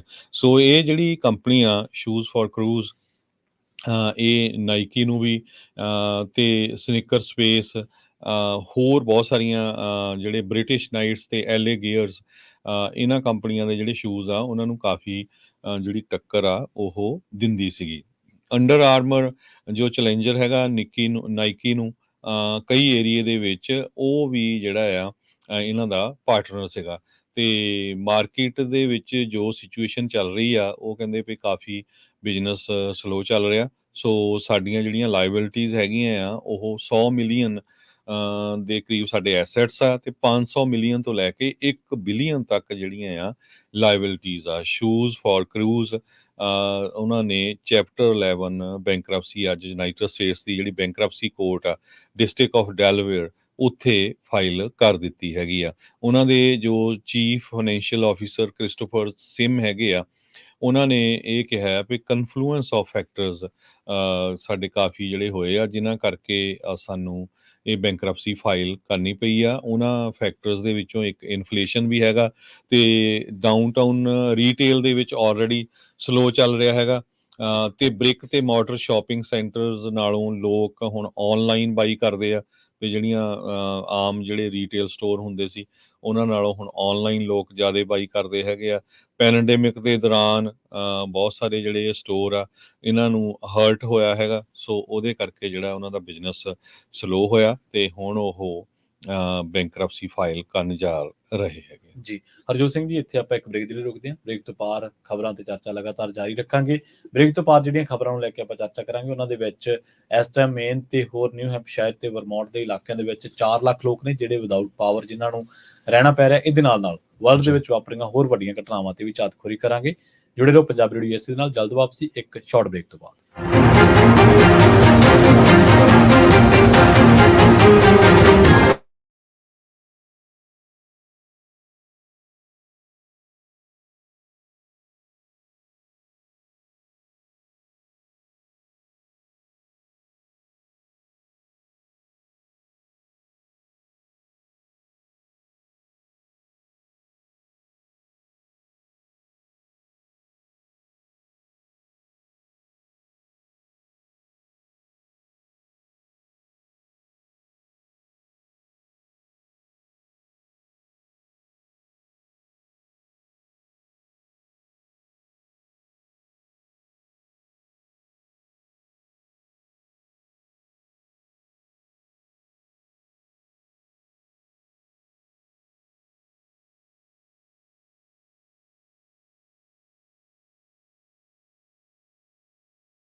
ਬ੍ਰੇਕ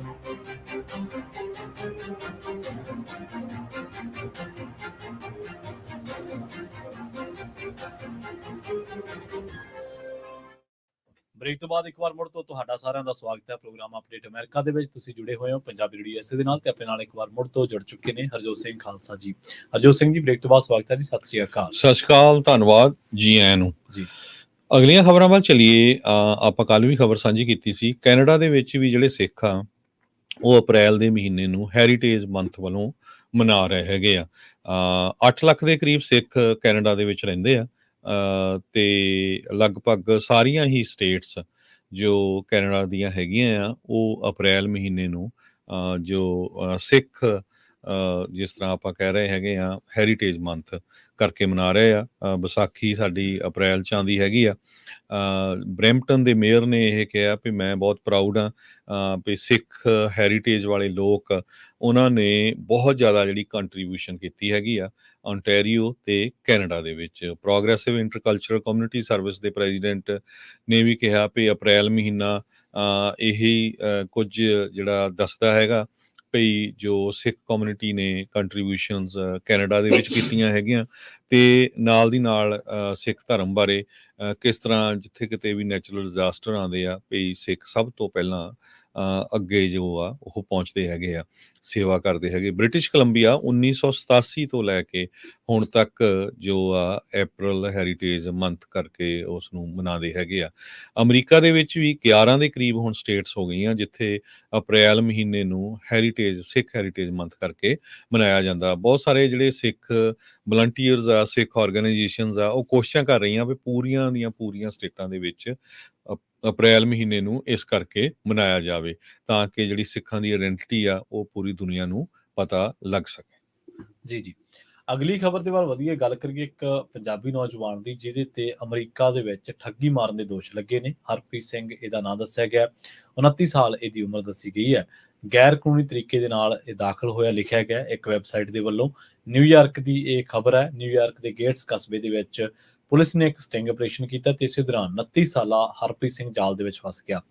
ਗੇਟਸ ਪੁਲਿਸ ਦੇ ਮੁਖੀ ਰਾਬਰਟ ਲੌਂਗ ਨੇ ਦੱਸਿਆ ਕਿ ਹਰਪ੍ਰੀਤ ਸਿੰਘ ਨੇ ਕਥਿਤ ਤੌਰ ਤੇ ਇੱਕ ਔਰਤ ਦੇ ਬੈਂਕ ਖਾਤੇ ਦੇ ਵਿੱਚੋਂ ਰਕਮ ਕਢਵਾਉਣ ਦਾ ਯਤਨ ਕੀਤਾ। ਉਸ ਨੇ ਦੱਸਿਆ ਕਿ ਸਭ ਤੋਂ ਪਹਿਲਾਂ ਔਰਤ ਨੂੰ ਇੱਕ ਈਮੇਲ ਆਈ ਕਿ ਉਸ ਦਾ ਨੈਟਫਲਿਕਸ ਅਕਾਊਂਟ ਜਲਦ ਖਤਮ ਹੋ ਰਿਹਾ ਹੈ।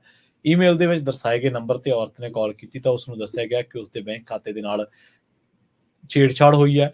ਫੋਨ ਸੁਣ ਰਹੇ ਸ਼ਖਸ ਨੇ ਔਰਤ ਨੂੰ ਇਹ ਯਕੀਨ ਦਿਵਾ ਦਿੱਤਾ ਕਿ ਉਸ ਦੀ ਕਾਲ ਬੈਂਕ ਵਾਲਿਆਂ ਨੂੰ ਟ੍ਰਾਂਸਫਰ ਕੀਤੀ ਜਾ ਰਹੀ ਹੈ। ਇਸ ਤੋਂ ਮਗਰੋਂ ਬੈਂਕ ਮੁਲਾਜ਼ਮ ਬਣ ਕੇ ਗੱਲ ਕਰ ਰਹੇ ਇਸ ਠੱਗ ਨੇ ਔਰਤ ਨੂੰ ਕਿਹਾ ਕਿ ਉਹ ਆਪਣੇ ਖਾਤੇ ਦੇ ਵਿੱਚੋਂ ਸਾਰੀ ਰਕਮ ਕਢਵਾ ਕੇ ਫੈਡਰਲ ਰਿਜ਼ਰਵ ਦੇ ਅਫਸਰ ਨੂੰ ਦੇ ਦੇਵੇ ਜੋ ਇਸ ਨੂੰ ਸੁਰੱਖਿਅਤ ਤਰੀਕੇ ਨਾਲ ਜਮ੍ਹਾਂ ਕਰਵਾ ਦੇਵੇਗਾ।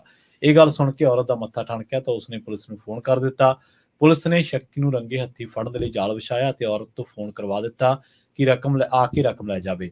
ਕੁਝ ਦੇਰ ਬਾਅਦ ਇੱਕ ਗੱਡੀ ਆ ਕੇ ਔਰਤ ਦੇ ਘਰ ਦੇ ਬਾਹਰ ਰੁਕਦੀ ਹੈ ਤੇ ਇੱਕ ਸ਼ਖਸ ਉਤਰਦਾ ਜਿਸ ਨੇ ਆਪਣਾ ਚਿਹਰਾ ਢੱਕਿਆ ਹੋਇਆ ਸੀ। ਪੁਲਿਸ ਨੇ ਤੁਰੰਤ ਕਾਰਵਾਈ ਕਰਦਿਆਂ ਉਸ ਨੂੰ ਹਿਰਾਸਤ ਦੇ ਵਿੱਚ ਲੈ ਲਿਆ। ਪਤਾ ਲੱਗਿਆ ਕਿ ਹੁਣ ਹਰਪ੍ਰੀਤ ਸਿੰਘ ਦੀ ਇਮੀਗ੍ਰੇਸ਼ਨ ਅਦਾਲਤ ਦੇ ਵਿੱਚ ਪੇਸ਼ੀ ਮਾਰਚ 2025 ਦੇ ਵਿੱਚ ਹੋਣੀ ਹੈ। ਹੁਣ ਉੱਥੋਂ ਦੇ ਜਿਹੜੇ ਪੁਲਿਸ ਮੁਲਾਜ਼ਮ ਨੇ ਰਾਬਰਟ ਲੌਂਗ, ਉਹਨੇ ਹੈਰਾਨੀ ਜ਼ਾਹਰ ਕੀਤੀ ਹੈ ਕਿ ਅਮਰੀਕਾ ਦੇ ਵਿੱਚ ਦਾਖਲ ਹੋਣ ਵਾਲਿਆਂ ਨੂੰ ਇੰਨਾ ਲੰਮਾ ਸਮਾਂ ਕਿਉਂ ਦਿੱਤਾ ਜਾਂਦਾ ਹੈ। ਹੁਣ ਹਰਪ੍ਰੀਤ ਸਿੰਘ ਫੈਡਰਲ ਹਿਰਾਸਤ ਦੇ ਵਿੱਚ ਹੈ ਤੇ ਅਪਰਾਧਿਕ ਸਰਗਰਮੀਆਂ ਦੇ ਵਿੱਚ ਸ਼ਾਮਲ ਹੋਣ ਕਰਕੇ ਉਸ ਨੂੰ ਸਿੱਧੇ ਤੌਰ ਤੇ ਡਿਪੋਰਟ ਵੀ ਕੀਤਾ ਜਾ ਸਕਦਾ ਹੈ। ਜੀ ਅਗਲੀ ਖਬਰ ਵੱਲ ਚਲੀਏ ਤੇ ਕੱਲ ਜਾਂ ਪਰਸੋਂ ਗਾਰਡੀਅਨ ਜੋ ਇੰਗਲੈਂਡ ਦਾ ਬਹੁਤ ਵੱਡਾ ਨਿਊਜ਼ਪੇਪਰ ਆ, ਉਹਨਾਂ ਨੇ ਇੱਕ ਸਪੈਸ਼ਲ ਰਿਪੋਰਟ ਛਾਪੀ ਸੀ ਵੀ ਕਿਸ ਤਰ੍ਹਾਂ ਇੰਡੀਆ ਦੀ ਸਰਕਾਰ ਬਾਹਰਲੇ ਮੁਲਕਾਂ 'ਚ ਜਾ ਕੇ ਜੋ ਇੰਡੀਆ ਦੇ ਉਲਟ ਪ੍ਰਚਾਰ ਕਰਦੇ ਆ ਜਾਂ ਇੰਡੀਆ ਨੂੰ ਜਿਨ੍ਹਾਂ ਤੋਂ ਖਤਰਾ ਹੈਗਾ ਉਹਨਾਂ ਨੂੰ ਕਿਸ ਤਰ੍ਹਾਂ ਮਾਰ ਰਹੀ ਹੈਗੀ ਆ।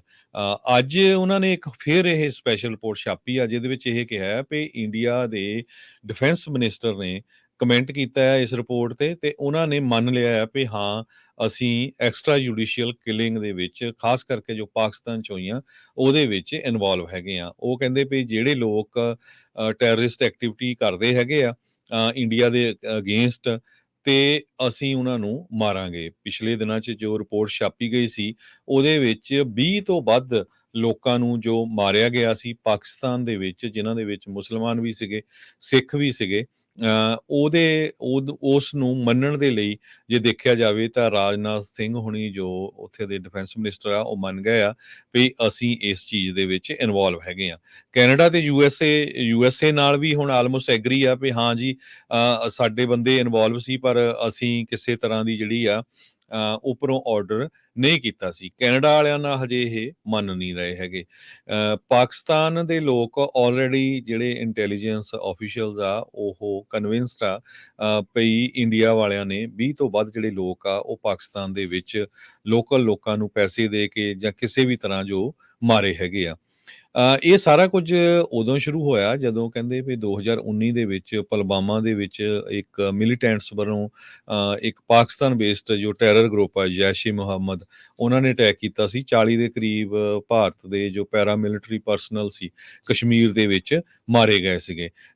ਉਸ ਤੋਂ ਬਾਅਦ ਜਿਹੜੇ ਇੰਡੀਆ ਦੇ ਇੰਟੈਲੀਜੈਂਸ ਆਫੀਸ਼ੀਅਲਸ ਹੈਗੇ ਆ, ਚਾਹੇ ਉਹ ਰਾਹ ਵਾਲੇ ਜਾਂ ਹੋਰ ਏਜੰਸੀਆਂ ਦੇ, ਉਹਨੇ ਸੋਚਿਆ ਵੀ ਜਿਸ ਤਰ੍ਹਾਂ ਮਸਾਦ ਵਾਲੇ, ਇਜ਼ਰਾਈਲ ਵਾਲੇ ਜਾ ਕੇ ਹੋਰ ਮੁਲਕਾਂ ਦੇ ਵਿੱਚ ਲੋਕਾਂ ਨੂੰ ਮਾਰਦੇ ਹੈਗੇ ਜਿਹੜੇ ਉਹਨਾਂ ਦੇ ਉਲਟ ਆ, ਤੇ ਸਾਊਦੀ ਦਾ ਇੱਕ ਜਰਨਲਿਸਟ ਜੋ ਅਮਰੀਕਾ ਦਾ ਗ੍ਰੀਨ ਕਾਰਡ ਹੋਲਡਰ ਸੀ ਜਮਾਲ ਖਸ਼ੋਗੀ, ਉਸ ਨੂੰ 2018 ਦੇ ਵਿੱਚ ਜੋ ਇਸਤਾਨਬੁਲ ਦੇ ਵਿੱਚ ਸਾਊਦੀ ਦੀ ਐਮਬੈਸੀ ਆ, ਉੱਥੇ ਉਹਨਾਂ ਨੇ ਕੱਟ ਕੇ ਮਾਰਤਾ ਸੀ। ਤੇ ਉਸ ਤੋਂ ਬਾਅਦ ਇਹਨਾਂ ਨੇ ਜਿਹੜੇ ਸੋਚਿਆ ਵੀ ਅਸੀਂ ਵੀ ਕਿਉਂ ਪਿੱਛੇ ਹਟੀਏ। ਦੋ ਸੈਪਰੇਟ ਪਾਕਿਸਤਾਨੀ ਇੰਟੈਲੀਜੈਂਸ ਏਜੰਸੀਜ਼ ਨੇ ਗਾਰਡੀਅਨ ਨਿਊਜ਼ਪੇਪਰ ਨੂੰ ਪੂਰੇ ਐਵੀਡੈਂਸ ਦਿਖਾਲੇ ਵੀ ਕਿਸ ਤਰ੍ਹਾਂ ਜੋ ਇਹ ਕਿਲਿੰਗਸ ਹੈਗੀਆਂ ਆ ਰਾਹ ਵੱਲੋਂ ਕੀਤੀਆਂ ਗਈਆਂ ਹੈਗੀਆਂ। ਸਰੋਤਿਆਂ ਨੂੰ ਯਾਦ ਹੋਊਗਾ ਵੀ ਅਮਰੀਕਾ ਦੇ ਵਿੱਚ ਵੀ ਜਿੰਨੀਆਂ ਐਮਬੈਸੀਆਂ ਦੇ ਵਿੱਚ ਭਾਰਤੀਆਂ 'ਚ ਰਾਹ ਦੇ ਆਫੀਸ਼ੀਅਲ ਸੀ, ਉਹਨਾਂ ਨੂੰ ਇੰਡੀਆ ਵੱਲੋਂ ਰੀਕਾਲ ਕਰ ਲਿਆ ਗਿਆ ਜਦੋਂ ਹੀ ਨਿਖਲ ਗੁਪਤਾ ਵਾਲੀ ਜਿਹੜੀ ਆ ਇੰਸੀਡੈਂਟ, ਖਾਸ ਕਰਕੇ ਭਾਈ ਹਰਦੀਪ ਸਿੰਘ ਨਿੱਜਰ ਹੋਣਾ ਵਾਲੀ ਜਿਹੜੀ ਸ਼ਹਾਦਤ ਆ, ਉਹ ਤੋਂ ਬਾਅਦ ਜਿਹੜਾ ਬਹੁਤ ਜ਼ਿਆਦਾ ਰੌਲਾ ਪਿਆ ਸੀਗਾ। ਕਹਿੰਦੇ ਪਏ ਰਾਹ ਦੇ ਜਿਹੜੇ ਸਲੀਪਰ ਸੈੱਲ ਆ, ਉਹ ਜਾਂ ਤਾਂ ਯੂਨਾਈਟਿਡ ਅਰਬ ਐਮਿਰੇਟਸ ਦੇ ਵਿੱਚ ਕੰਮ ਕਰਦੇ ਹੈਗੇ, UAE 'ਚ ਉਹਨਾਂ ਨੇ ਆਫਿਸ ਖੋਲ੍ਹੇ ਹੋਏ ਹੈਗੇ ਆ, ਤੇ ਉਹਨਾਂ ਦੇ ਜਿਹੜੇ ਤਾਲੀਬਾਨਾਂ ਨਾਲ ਵੀ ਸੰਬੰਧ ਹੈਗੇ ਆ, ਤੇ ਪਾਕਿਸਤਾਨ ਦੇ ਵਿੱਚ ਵੀ ਕਈ ਜਿਹੜੇ ਮਿਲੀਟੈਂਟਸ ਆ ਉਹਨਾਂ ਨਾਲ ਸੰਬੰਧ ਆ, ਤੇ ਉਹਨਾਂ ਨੂੰ ਮਿਲੀਅਨਸ ਆਫ ਰੁਪੀਜ਼ ਭਾਰਤ ਦੀ ਸਰਕਾਰ ਦੇ ਰਹੀ ਆ ਇਹ ਅਸੈਸੀਨੇਟ ਕਰਨ ਦੇ ਲਈ। ਕਹਿੰਦੇ ਪਈ ਇਹਨਾਂ ਨੇ ਜਿਹਾਦੀਜ਼ ਤੇ ਇਸਲਾਮਿਕ ਨੈਟਵਰਕ ਲੋਕ ਆ, ਉਹਨਾਂ ਨੂੰ ਜਿੱਦਾਂ ਹਾਇਰ ਕੀਤਾ ਹੋਇਆ ਆ, ਉਹਨਾਂ ਦੇ ਨਾਲ ਲਿੰਕ ਬਣਾਏ ਆ, ਤੇ ਉਹਨਾਂ ਨੂੰ ਸ਼ੋਅ ਕੀਤਾ ਜਾਂਦਾ ਵੀ ਇਹ ਜਿਹੜੇ ਲੋਕ ਹੈਗੇ ਆ ਇਹ ਤੁਹਾਡੇ ਲਈ ਸੇਕਰਡ ਕਿਲਿੰਗ ਹੋਊਗੀਆਂ, ਇਹ ਇਨਫਿਡਲ ਹੈਗੇ ਆ, ਵੀ ਇਹ ਜਿਹੜੇ ਆ ਮੁਸਲਮਾਨਾਂ ਧਰਮ ਦੇ ਉਲਟ ਆ। ਸੋ ਇਸ ਤਰ੍ਹਾਂ ਦਾ ਜਿਹੜਾ ਭੰਡੀ ਪ੍ਰਚਾਰ ਇੰਟੈਲੀਜੈਂਸ ਏਜੰਸੀਆਂ ਵੱਲੋਂ ਮੁਸਲਮਾਨਾਂ ਦੇ ਨੂੰ ਜਿਹੜਾ ਸ਼ੋਅ ਕੀਤਾ ਜਾਂਦਾ ਆ, ਫਿਰ ਉਹ ਅੱਗੇ ਜਾ ਕੇ ਜਿਹੜੇ ਆ ਕਤਲ ਕਰਦੇ ਹੈਗੇ ਆ। ਕਹਿੰਦੇ ਬਈ ਜਦੋਂ ਕਿਸਾਨੀ ਮੋਰਚਾ ਹੋਇਆ ਸੀ, ਉਸ ਤੋਂ ਬਾਅਦ ਮੋਦੀ ਸਰਕਾਰ ਦੇ ਨੂੰ ਗੋਡੇ ਟੇਕਣੇ ਪਏ, ਤੇ ਉਹਨਾਂ ਨੂੰ ਇੰਨਾ ਗੁੱਸਾ ਆ ਪਈ ਜਿਹੜੇ ਸਿੱਖ ਆ ਉਹ ਜਿੰਨੇ ਵੀ ਬਾਹਰਲੇ ਮੁਲਕਾਂ 'ਚ ਵੱਸਦੇ ਹੈਗੇ, ਉਹਨਾਂ ਨੇ ਹੀ ਜਿਹੜਾ ਆ ਉੱਥੇ ਦਾ ਕਿਸਾਨੀ ਮੋਰਚਾ ਉਹਨੂੰ ਇੰਨਾ ਜ਼ਿਆਦਾ ਜਿਹੜੀ ਹੈਲਪ ਕੀਤੀ ਸੀ, ਇੰਨਾ ਜ਼ਿਆਦਾ ਬੂਸਟ ਦਿੱਤਾ ਸੀ, ਤੇ ਉਹਦੇ ਕਰਕੇ ਉਹਨਾਂ ਦੇ ਜਿਹੜੇ ਗੋਡੇ ਉਹਨਾਂ ਨੂੰ ਟੇਕਣੇ ਪਏ ਸੀ। ਤੇ ਉਹਨਾਂ ਨੂੰ ਇਸ ਗੱਲ ਦਾ ਗੁੱਸਾ, ਇਸੇ ਕਰਕੇ ਉੱਥੇ ਦੀਆਂ ਜਿਹੜੀਆਂ ਇੰਟੈਲੀਜੈਂਸ ਏਜੰਸੀਜ਼ ਆ ਉਹ ਬਾਰ-ਬਾਰ ਜੋੜ ਰਹੀਆਂ ਵੀ ਦੇਖੋ ਜੀ ਖਾਲਿਸਤਾਨ ਮੂਵਮੈਂਟ ਵਾਲੇ ਕਿਸਾਨ ਮੋਰਚੇ ਦੇ ਵਿੱਚ ਸੀਗੇ। ਸੋ 2020 ਤੋਂ ਬਾਅਦ ਉਹਨਾਂ ਨੇ ਇਹ ਕੰਮ ਜਿਹੜਾ ਆ ਉਹ ਸਿੱਖਾਂ ਦੇ ਅਗੇਂਸਟ ਵੀ ਜਿਹੜਾ ਕਰਨਾ ਸ਼ੁਰੂ ਕੀਤਾ। ਇਹ ਅੱਜ ਦੀ ਜਿਹੜੀ ਗਾਰਡੀਅਨ ਦਾ ਨਿਊਜ਼ਪੇਪਰ ਆ UK ਦਾ, ਉਹਨਾਂ ਨੇ ਉਹਦੇ ਵਿੱਚ ਬਹੁਤ ਡਿਟੇਲ ਦੇ ਵਿੱਚ ਛਾਪਿਆ ਹੈਗਾ। ਕਹਿੰਦੇ ਵੀ ਇੰਡੀਆ ਨੂੰ ਪਬਲਿਕਲੀ ਵਾਸ਼ਿੰਗਟਨ ਤੇ ਓਟਾਵਾ ਦੇ ਆਫੀਸ਼ੀਅਲਸ ਨੇ ਖਾਲਿਸਤਾਨੀ ਸਿੱਖ ਐਕਟਿਵਿਸਟ ਹਰਦੀਪ ਸਿੰਘ ਨਿੱਜਰ ਦੇ ਕਤਲ ਦੇ ਵਿੱਚ ਬਲੇਮ ਕੀਤਾ ਹੈਗਾ, ਤੇ ਇਸੇ ਤਰ੍ਹਾਂ ਗੁਰਪਤਵੰਤ ਸਿੰਘ ਪੰਨੂ ਹੁਣਾਂ ਨੂੰ ਕਤਲ ਕਰਨ ਦੀ ਕੋਸ਼ਿਸ਼ ਦੇ ਲਈ ਬਲੇਮ ਕੀਤਾ ਹੈਗਾ, ਤੇ ਨਾਲ ਦੀ ਨਾਲ ਇੱਕ ਬੰਦਾ ਉਹਨਾਂ ਨੇ ਆਲਰੇਡੀ ਜੋ ਚੈੱਕ ਰਿਪਬਲਿਕ ਹੈਗੇ ਉੱਥੇ ਫੜ ਵੀ ਲਿਆ, ਨਿਖਲ ਗੁਪਤਾ ਨਾਮ ਦਾ ਬੰਦਾ। ਪਾਕਿਸਤਾਨ ਦੇ ਜਿਹੜੇ ਫੋਰਨ ਆਫਿਸ ਆ ਉਹਨਾਂ ਨੇ ਗਾਰਡੀਅਨ ਨਿਊਜ਼ਪੇਪਰ ਨੂੰ ਇਹ ਕਿਹਾ ਭਈ ਇਹਦੇ ਵਿੱਚ ਪੂਰੀ ਤਰ੍ਹਾਂ ਜਿਹੜੀ ਇੰਡੀਆ ਦੀ ਸਰਕਾਰ ਆ ਉਹ ਐਕਸਪੋਜ਼ ਹੋ ਰਹੀ ਆ, ਕਿਸ ਤਰ੍ਹਾਂ ਉਹ ਪਾਕਿਸਤਾਨ ਦੇ ਵਿੱਚ ਟੈਰਰਿਜ਼ਮ ਨੂੰ, ਜੋ ਜਿਹੜੇ ਇੰਡੀਅਨ ਸਪਾਂਸਰਡ ਟੈਰਰਿਸਟ ਆ ਉਹਨਾਂ ਨੂੰ ਵਧਾਵਾ ਦੇ ਰਹੀ ਹੈਗੀ ਆ, ਤੇ ਹੋਰ ਜਿਹੜੇ ਲੋਕ ਹੈਗੇ ਉਹਨਾਂ ਨੂੰ ਕਿਸ ਤਰ੍ਹਾਂ ਈਵਨ ਕੈਨੇਡਾ ਜਾਂ US ਦੇ ਵਿੱਚ ਕਤਲ ਕਰਨ ਦੇ ਲਈ ਉਕਸਾਹਤ ਕਰ ਰਹੀ ਹੈਗੀ ਆ। ਸੋ ਅੱਜ ਦੇ ਜਿਹੜਾ ਦ ਗਾਰਡੀਅਨ ਨਿਊਜ਼ਪੇਪਰ ਆ, ਉਹਨਾਂ ਨੇ India appears to confirm extra judicial killings in Pakistan, ਇਸ ਹੈਡਿੰਗ ਦੇ ਅੰਡਰ ਇਹ ਆਰਟੀਕਲ ਛਾਪਿਆ ਹੈਗਾ। ਜੀ ਬਿਲਕੁਲ, ਆਪਾਂ ਵੱਖ-ਵੱਖ ਸਮਿਆਂ ਤੇ, ਚਾਹੇ ਉਹ ਆਸਟ੍ਰੇਲੀਆ ਦੇ ਮੀਡੀਆ ਨੇ, ਆਸਟ੍ਰੇਲੀਅਨ ਡਾਕੂਮੈਂਟਰੀ ਹੋਵੇ, ਚਾਹੇ ਉਹ ਕੈਨੇਡੀਅਨ ਡਾਕੂਮੈਂਟਰੀ ਹੋਵੇ, ਜਿਹਦੇ ਵਿੱਚ ਸੀਬੀਸੀ ਨਿਊਜ਼ ਜਾਂ ਆਸਟ੍ਰੇਲੀਆ ਦੇ ਜਿਹੜੇ ਮੀਡੀਆ ਅਦਾਰੇ ਆ, ਉਹਨਾਂ ਨੇ ਸਮੇਂ-ਸਮੇਂ ਤੇ ਇਸ ਗਵਰਨਮੈਂਟ ਦੀਆਂ ਕਾਲੀਆਂ ਕਰਤੂਤਾਂ ਤੇ ਗਲਤ ਕੰਮਾਂ ਨੂੰ ਐਕਸਪੋਜ਼ ਕੀਤਾ ਹੈ। ਮਾਈਨੋਰਟੀਜ਼ ਦੇ ਨਾਲ ਤਾਂ ਉੱਥੇ ਜੋ ਹੋ ਰਿਹਾ, ਆਪਾਂ ਲਗਾਤਾਰ ਉਹਦੇ ਬਾਰੇ ਰਿਪੋਰਟਿੰਗ ਕਰਦੇ ਰਹਿੰਦੇ ਹਾਂ, ਪਰ ਜੋ ਬਾਹਰਲੇ ਮੁਲਕਾਂ ਦੇ ਵਿੱਚ ਜਿਹੜੇ ਲੋਕ ਆਪਣੀ ਕੌਮ ਦੀ ਗੱਲ ਕਰਦੇ ਆ, ਆਪਣੇ ਖਿੱਤੇ ਦੀ ਗੱਲ ਕਰਦੇ ਆ, ਆਪਣੇ ਸੰਘਰਸ਼ ਦੀ ਗੱਲ ਕਰਦੇ ਆ, ਉਹਨਾਂ ਨੂੰ ਵੀ ਇਸ ਤਰੀਕੇ ਨਾਲ ਹਥਿਆਰਬੰਦ ਤਰੀਕੇ ਨਾਲ, ਇਹ ਨਹੀਂ ਗਾ ਕਿ ਉਹਨਾਂ ਨੂੰ ਕਿਸੇ ਹੋਰ ਲੌਜਿਕ ਨਾਲ ਜਾਂ ਤੱਥ ਨਾਲ ਗਲਤ ਕਰਾਰ ਦਿੱਤਾ ਜਾਵੇ। ਸੋ ਹਥਿਆਰਬੰਦ ਤਰੀਕਾ ਉਹ ਹੁੰਦਾ ਜਦੋਂ ਤੁਹਾਡੇ ਕੋਲੇ ਕੋਈ ਲੌਜਿਕ ਨਹੀਂ ਵੱਜਦਾ, ਜਦੋਂ ਤੁਹਾਡੇ ਕੋਲੇ ਕੋਈ ਗੱਲ ਨਹੀਂ ਹੁੰਦੀ, ਤੁਹਾਡੇ ਕੋਲੇ ਪੱਖ ਨਹੀਂ ਹੁੰਦਾ, ਤਾਂ ਤੁਸੀਂ ਵਿਰੋਧੀ ਨੂੰ ਉਹਦੀ ਆਵਾਜ਼ ਦਬਾਉਣ ਦੇ ਨਾਲ-ਨਾਲ ਉਹਨੂੰ ਹੀ ਦਬਾਉਣ, ਉਹਨੂੰ ਖਤਮ ਕਰਨ ਵੱਲ ਨੂੰ ਚੱਲ ਪੈਂਦੇ ਆ। ਸੋ ਪਿਛਲੇ ਕਈ ਮਹੀਨਿਆਂ ਤੋਂ ਹੀ, 1 ਸਾਲ ਤੋਂ ਵੱਧ ਸਮੇਂ ਤੋਂ, ਜਦੋਂ ਤੋਂ ਭਾਈ ਹਰਦੀਪ ਸਿੰਘ ਨਿੱਜਰ ਦੀ ਗੱਲ ਸਾਹਮਣੇ ਆਈ ਹੈ, ਤਾਂ ਉਸ ਤੋਂ ਬਾਅਦ ਇੰਡੀਅਨ ਗਵਰਨਮੈਂਟ ਇੱਕ ਦਰ ਇੱਕ ਰਿਪੋਰਟ, ਇੱਕ ਦਰ ਇੱਕ ਸਟੈਪ ਦੇ ਵਿੱਚ ਵਰਲਡ ਲੈਵਲ ਦੇ ਉੱਤੇ ਕੌਮਾਂਤਰੀ ਆਲੋਚਨਾ ਦਾ ਸਾਹਮਣਾ ਕਰ ਰਹੀ ਹੈ। ਆਪਾਂ ਮੇਨ ਤੇ ਨਿਊ ਹੈਂਪਸ਼ਾਇਰ ਤੇ ਵਰਮੌਂਟ ਦੀ ਗੱਲ ਕੀਤੀ ਸੀ। 4000 ਕਸਟਮਰਸ ਨੇ ਪਾਵਰ ਦੇ, ਜਿਨ੍ਹਾਂ ਨੂੰ ਇਸ ਟਾਈਮ ਬਿਨਾਂ ਉਹਦੇ ਤੋਂ ਰਹਿਣਾ ਪੈ ਰਿਹਾ, ਬਿਜਲੀ ਤੋਂ ਰਹਿਣਾ ਪੈ ਰਿਹਾ। ਰੇਮੀ ਟਿਊਮਨ ਦੀ ਇੱਕ ਰਿਪੋਰਟ ਹੈ ਨਿਊਯਾਰਕ ਟਾਈਮਸ ਦੇ ਵਿੱਚ, ਜਿਹਦੇ ਵਿੱਚ ਉਹਨਾਂ ਨੇ ਖਾਸੇ ਹਵਾਲਿਆਂ ਨਾਲ ਦੱਸਿਆ ਕਿ ਕਿਹੜੇ-ਕਿਹੜੇ ਇਲਾਕਿਆਂ ਦੇ ਵਿੱਚ ਇਸ ਵੇਲੇ ਕੀ ਸਥਿਤੀ ਹੈ। ਨੈਸ਼ਨਲ ਵੈਦਰ ਸਰਵਿਸ ਦੇ ਮੁਤਾਬਕ ਉਹਨਾਂ ਨੇ ਕਿਹਾ ਕਿ ਕਈ ਇਲਾਕਿਆਂ ਦੇ ਵਿੱਚ ਤੂਫਾਨ ਜਿਹੜਾ ਉਹ ਗ੍ਰੈਜੂਅਲੀ ਵੀਕ ਦੱਸਿਆ ਗਿਆ, ਪਰ ਨਾਲ ਹੀ ਇਹ ਹੈ ਕਿ ਹਲੇ ਥੋੜਾ ਟਾਈਮ ਲਊਗਾ ਤੂਫਾਨ ਇੰਨਾ ਕਮਜ਼ੋਰ ਹੋਣ ਦੇ ਵਿੱਚ। ਕਈ ਥਾਵਾਂ ਤੇ ਮੀਂਹ ਪਿਆ, ਤੇ ਇਹਦੇ ਨਾਲ-ਨਾਲ ਉਹ ਕਹਿੰਦੇ ਕਿ ਮੇਨ ਦੇ ਵਿੱਚ ਜਿਹੜੇ ਕਸਟਮਰ ਨੇ, 2,80,000 ਕਸਟਮਰ ਨੇ ਜਿਹੜੇ ਕਿ ਹਲੇ ਬਿਨਾਂ ਪਾਵਰ ਤੋਂ ਰਹਿ ਰਹੇ ਨੇ। ਇਹਦੇ ਨਾਲ ਪਾਵਰ ਆਊਟੇਜ ਯੂਐਸ ਦੀ ਇੱਕ ਵੈਬਸਾਈਟ ਦੇ ਮੁਤਾਬਕ 1 ਲੱਖ ਲੋਕ ਨਿਊ ਹੈਂਪਸ਼ਾਇਰ ਦੇ ਵਿੱਚ ਨੇ ਜਿਨ੍ਹਾਂ ਨੂੰ ਬਿਜਲੀ ਤੋਂ ਬਿਨਾਂ ਰਹਿਣਾ ਪੈ ਰਿਹਾ, ਪ੍ਰਭਾਵਿਤ ਹੋਏ ਨੇ। 15,000 ਵਰਮੌਂਟ ਦੇ ਵਿੱਚ ਨੇ, ਤੇ ਇਹ ਇਸ ਵੀਕ ਦੇ ਵਿੱਚ ਸੈਕੰਡ ਟਾਈਮ ਹੈ ਜਦੋਂ ਇਹਨਾਂ ਲੋਕਾਂ ਨੂੰ ਇਸ ਤਰ੍ਹਾਂ ਪਾਵਰ ਆਊਟੇਜ ਦਾ ਸਾਹਮਣਾ ਕਰਨਾ ਪਿਆ ਹੋਵੇ, ਮੇਨ ਤੇ ਨਿਊ ਹੈਂਪਸ਼ਾਇਰ ਦੇ ਇਹਨਾਂ ਇਲਾਕਿਆਂ ਦੇ ਵਿੱਚ ਬਰਫੀਲੇ ਤੂਫਾਨ ਦੇ ਕਰਕੇ। ਤੇ ਨਾਲ ਹੀ ਇਹ ਗੱਲ ਕਹਿ ਸਕਦੇ ਹਾਂ ਕਿ 500,000 ਕਸਟਮਰ ਜਿਹੜੇ ਨੇ ਉਹ ਵਿਦਆਊਟ ਪਾਵਰ ਉਹਨਾਂ ਨੂੰ ਰਹਿਣਾ ਪੈ ਰਿਹਾ, ਤੇ ਸਲੋਲੀ ਕਈ ਇਲਾਕਿਆਂ ਦੇ ਵਿੱਚ ਵਾਪਸ ਆ ਰਹੀ ਹੈ ਬਿਜਲੀ ਦੀ ਜਿਹੜੀ ਇਹ ਸਹੂਲਤ ਹੈ, ਜਿਹੜੀ ਉਹਨੂੰ ਬਹਾਲ ਕੀਤਾ ਜਾ ਰਿਹਾ। ਤੇ ਦੱਸਿਆ ਜਾ ਰਿਹਾ ਕਿ ਫੁੱਟ ਤੋਂ ਵੀ ਜ਼ਿਆਦਾ ਸਨੋ ਜਿਹੜੀ ਆ ਉਹ ਕਈ ਇਲਾਕਿਆਂ ਦੇ ਵਿੱਚ ਪਈ ਹੈ। ਯਾਰਕ ਕਾਉਂਟੀ, ਮੇਨ, ਪੋਰਟਲੈਂਡ ਤੇ ਇਹਦੇ ਨਾਲ ਕਈ ਹੋਰ ਇਲਾਕਿਆਂ ਦੇ ਵਿੱਚ ਵੀ ਜਿਹੜੀ 20 ਇੰਚ ਬਰਫ਼ ਹੈ ਜਿਹੜੀ ਉਹ ਰਿਪੋਰਟ ਕੀਤੀ ਗਈ ਹੈ ਨੈਸ਼ਨਲ ਵੈਦਰ ਸਰਵਿਸ ਦੇ ਆંકੜਿਆਂ ਦੇ ਮੁਤਾਬਕ।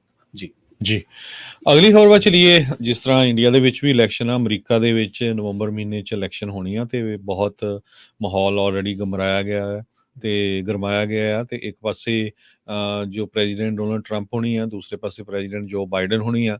ਬਾਕੀ ਅਮਰੀਕਾ ਦੇ ਵਿੱਚ 2-3 ਜਿਹੜੇ ਮੇਨ ਇਸ਼ੂ ਇਸ ਟਾਈਮ ਬਣੇ ਆ। ਇਕੋਨਮੀ ਨੂੰ ਲੈ ਕੇ ਜੋ ਬਾਈਡਨ ਹੋਣੀ ਕਹਿ ਰਹੇ ਆ ਵੀ ਸਾਡੀ ਇਕੋਨਮੀ ਬਹੁਤ ਵਧੀਆ ਆ, ਤੇ ਪ੍ਰੈਜ਼ੀਡੈਂਟ ਟਰੰਪ ਹੋਣੀ ਕਹਿ ਰਹੇ ਆ ਵੀ ਸਾਰਾ ਜਿਹੜਾ ਝੂਠ ਹੈਗਾ ਆ। ਮਹਿੰਗਾਈ ਕਿੰਨੀ ਆ ਤੁਸੀਂ ਦੇਖ ਲਓ, ਵੀ ਜਿਸ ਟਾਈਮ ਮੈਂ ਤੁਹਾਨੂੰ ਕਿਹਾ ਸੀ ਵੀ ਆਹ $2.5 ਦੀ ਗੈਸ ਆ, ਯਾਦ ਰੱਖਿਓ ਵੀ ਮੁੜ ਕੇ ਕਿੰਨੀ ਹੋਊਗੀ, ਤੇ ਹੁਣ ਅੱਜ ਦੀ ਡੇਟ 'ਚ ਦੇਖ ਲਓ ਵੀ ਤੁਹਾਨੂੰ ਜਿਹੜੀ ਗੈਸ ਆ ਉਹ ਕਿੱਥੇ ਪਹੁੰਚ ਗਈ ਹੈਗੀ ਆ, ਡਬਲ ਨਾਲੋਂ ਵੀ ਉੱਪਰ ਹੋਈ ਪਈ ਹੈਗੀ ਆ। ਤੇ ਦੂਸਰਾ ਜਿਹੜਾ ਮੇਨ ਮੁੱਦਾ ਅਮਰੀਕਾ ਦੇ ਵਿੱਚ ਇਮੀਗ੍ਰੇਸ਼ਨ ਦਾ ਆ, ਇਲੀਗਲ ਇਮੀਗ੍ਰੇਸ਼ਨ ਦਾ। ਇੰਨੀ ਵੱਡੀ ਗਿਣਤੀ ਦੇ ਵਿੱਚ ਇਲੀਗਲ ਇਮੀਗ੍ਰੈਂਟ ਐਂਟਰ ਹੋ ਗਏ ਆ, ਤੇ ਜਦੋਂ ਫਿਰ ਪ੍ਰੈਜ਼ੀਡੈਂਟ ਟਰੰਪ ਹੋਣੀ ਬੋਲਦੇ ਆ ਵੀ ਦੇਖੋ ਜੀ ਆਹ ਕ੍ਰਿਮੀਨਲ ਅੰਦਰ ਆ ਗਏ ਆ, ਤੇ ਉਹਨਾਂ ਦਾ ਬਹੁਤ ਵਿਰੋਧ ਕੀਤਾ ਜਾਂਦਾ। ਅੱਜ ਇੱਕ ਬਹੁਤ ਹੀ ਹੈਰਾਨੀਜਨਕ ਖਬਰ ਆ ਰਹੀ ਆ ਵੀ ਇੱਕ ਇਲੀਗਲ ਇਮੀਗ੍ਰੈਂਟ, ਉਸ ਨੂੰ 8 ਵਾਰ ਅਮਰੀਕਾ ਦੀ ਸਰਕਾਰ ਨੇ ਡਿਪੋਰਟ ਕੀਤਾ, 11 ਵਾਰ ਉਹ ਅਰੈਸਟ ਹੋਇਆ, ਤੇ ਹੁਣ ਉਹਨੂੰ ਮਰਡਰ ਦੇ ਚਾਰਜ ਦੇ ਵਿੱਚ ਓਹਾਇਓ ਦੇ ਵਿੱਚ ਚਾਰਜ ਕੀਤਾ ਗਿਆ ਆ। ਉਹ ਕਹਿੰਦੇ ਵੀ ਸਾਡਾ ਬਾਰਡਰ ਜਿਹੜਾ ਟੋਟਲੀ ਬ੍ਰੋਕਨ ਹੈਗਾ ਆ। ਫਰਮਨ ਗਾਰਸੀਆ ਗੁਟਰੇਜ਼ 46 ਸਾਲਾਂ ਦਾ ਆ। 7 ਨਾਂ ਉਸਨੇ ਡਿਫਰੈਂਟ ਜਿਹੜੇ ਵਰਤੇ ਜਦੋਂ ਉਹ ਅਮਰੀਕਾ 'ਚ ਐਂਟਰ ਹੋਇਆ, ਤੇ 3 ਡਿਫਰੈਂਟ ਬਰਥ ਡੇਟਸ ਜਿਹੜੀਆਂ ਉਸਨੇ ਵਰਤੀਆਂ ਹੈਗੀਆਂ। ਫਰਮਨ ਗੁਟਰੇਜ਼ 46 ਸਾਲਾਂ ਦਾ, ਉਸ ਨੂੰ ਬਟਲਰ ਕਾਉਂਟੀ ਦੀ ਜੇਲ੍ਹ 'ਚ ਚਾਰਜ ਆਫ ਐਗਰਾਵੇਟਡ ਮਰਡਰ ਪ੍ਰੀਮੈਡੀਟੇਟਡ ਉਹਦੇ ਸੰਬੰਧ ਦੇ ਵਿੱਚ ਚਾਰਜ ਕੀਤਾ ਗਿਆ ਆ। ਵੈਪਨਸ ਨੂੰ ਯੂਜ਼ ਕਰ ਰਿਹਾ ਸੀ ਜਦੋਂ ਉਸਨੇ ਸ਼ਰਾਬ ਪੀਤੀ ਹੋਈ ਸੀ। ਕੰਸੀਲਡ ਵੈਪਨ ਉਹਦੇ ਕੋਲ ਸੀਗਾ। ਡਰੱਗ ਤੇ ਹੋਰ ਅਬਸਟਰਕਟਿੰਗ ਆਫੀਸ਼ੀਅਲ ਬਿਜ਼ਨਸ ਉਹ ਕਰ ਰਿਹਾ ਸੀਗਾ। ਇਹ ਜੋ ਜੇਲ੍ਹ ਦੇ ਰੈਕਰਡਸ ਆ ਉਹਦੇ ਵਿੱਚ ਦੱਸਿਆ ਹੈਗਾ। ਆਫੀਸਰ ਨੇ ਕਿਹਾ ਵੀ ਇੱਕ ਬੰਦੇ ਦੀ ਜਿਹੜੀ ਬੋਡੀ ਆ 1100 ਬਲਾਕ ਆਫ 13 ਸਟਰੀਟ ਹੈਮਿਲਟਨ ਦੇ ਵਿੱਚ 2:30 ਵਜੇ ਦੇ ਕਰੀਬ ਸੋਮਵਾਰ ਨੂੰ ਉਹਨਾਂ ਨੂੰ ਲੱਭੀ। ਹੈਮਿਲਟਨ ਸਿਨਸਨਾਟੀ ਦੇ ਨਾਰਥ 'ਚ ਜਦੋਂ ਉਹਨਾਂ ਨੇ ਸਾਰੀ ਸਰਚ ਕੀਤੀ ਤੇ ਪਤਾ ਚੱਲਿਆ ਵੀ ਇਹ ਜੋ ਗਰਸੀਆ ਗੁਟਰੇਜ਼ ਨਾਮ ਦਾ ਬੰਦਾ ਆ, ਇਸ ਨੇ ਉਸ ਬੰਦੇ ਦਾ ਕਤਲ ਕੀਤਾ ਸੀਗਾ। 2001 ਵਿੱਚ ਵੀ ਉਸ ਨੂੰ ਜਿਹੜਾ ਫੜਿਆ ਗਿਆ। ਇਸ ਨੂੰ 20 ਕ੍ਰਾਈਮਸ ਦੇ ਲਈ ਚਾਰਜ ਕੀਤਾ ਗਿਆ ਤੇ ਉਹ ਗੈਂਗ ਮੈਂਬਰ ਵੀ ਹੈਗਾ। ਗਾਰਸੀਆ ਗੁਟਰੇਜ਼ ਨੂੰ ਆਈਸ ਵਾਲਿਆਂ ਨੇ ਡਿਟੇਨਰ ਦੇ ਅੰਡਰ ਹੁਣ ਜੇਲ੍ਹ ਦੇ ਵਿੱਚ ਰੱਖਿਆ ਹੈਗਾ। ਹੁਣ ਤੁਸੀਂ ਹਿਸਾਬ ਲਾ ਲਓ ਵੀ ਅਮਰੀਕਾ ਦਾ ਇਮੀਗ੍ਰੇਸ਼ਨ ਦਾ ਸਿਸਟਮ ਕਿੰਨਾ ਕੁ ਇਹ ਟੁੱਟਿਆ ਹੋ ਸਕਦਾ ਆ ਵੀ ਇੱਕ ਬੰਦਾ 8 ਵਾਰੀ ਜਿਹੜਾ ਡਿਪੋਰਟ ਹੋਇਆ ਹੋਵੇ, 11 ਵਾਰੀ ਅਰੈਸਟ ਹੋਇਆ ਹੋਵੇ, 7 ਵਾਰੀ ਉਸਨੇ ਡਿਫਰੈਂਟ ਨਾਂ ਜਿਹੜੇ ਆ ਆਪਣੇ ਯੂਜ਼ ਕੀਤੇ ਹੋਣ, 3 ਵਾਰੀ ਡਿਫਰੈਂਟ ਡੇਟ ਆਫ ਬਰਥ ਹੋਣ।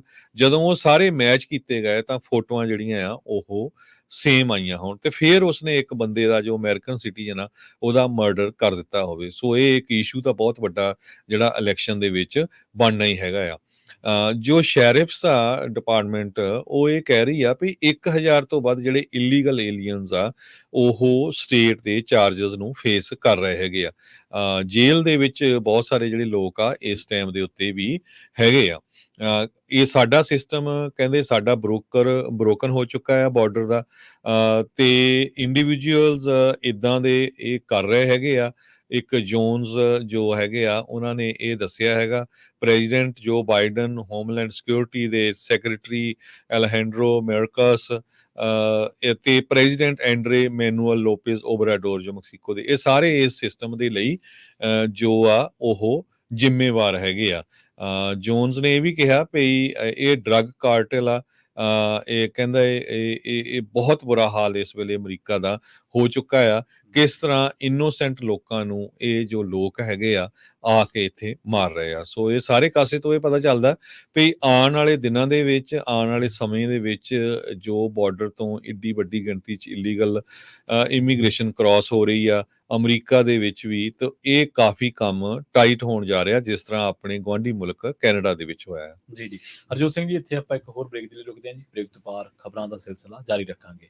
ਜੁੜੇ ਰਹੋ ਪੰਜਾਬੀ ਰੇਡੀਓ ਇਸੇ ਦੇ ਨਾਲ। ਜਲਦ ਵਾਪਸੀ ਇੱਕ ਸ਼ਾਰਟ ਬ੍ਰੇਕ ਤੋਂ ਬਾਅਦ।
ਬ੍ਰੇਕ ਤੋਂ ਬਾਅਦ ਇੱਕ ਵਾਰ ਮੁੜ ਤੋਂ ਤੁਹਾਡਾ ਸਾਰਿਆਂ ਦਾ ਸਵਾਗਤ ਹੈ ਪ੍ਰੋਗਰਾਮ ਅਪਡੇਟ ਅਮਰੀਕਾ ਦੇ ਵਿੱਚ। ਤੁਸੀਂ ਜੁੜੇ ਹੋਏ ਹੋ ਪੰਜਾਬੀ ਡੀਐਸਏ ਦੇ ਨਾਲ ਤੇ ਇੱਕ ਵਾਰ ਮੁੜ ਤੋਂ ਜੁੜ ਚੁੱਕੇ ਨੇ ਹਰਜੋਤ ਸਿੰਘ ਖਾਲਸਾ ਜੀ। ਹਰਜੋਤ ਸਿੰਘ ਜੀ, ਬ੍ਰੇਕ ਤੋਂ ਬਾਅਦ ਸਵਾਗਤ ਹੈ ਜੀ। ਸਤਿ ਸ਼੍ਰੀ ਅਕਾਲ। ਸਤਿ ਸ਼੍ਰੀ ਅਕਾਲ, ਧੰਨਵਾਦ ਜੀ ਆਇਆਂ ਨੂੰ।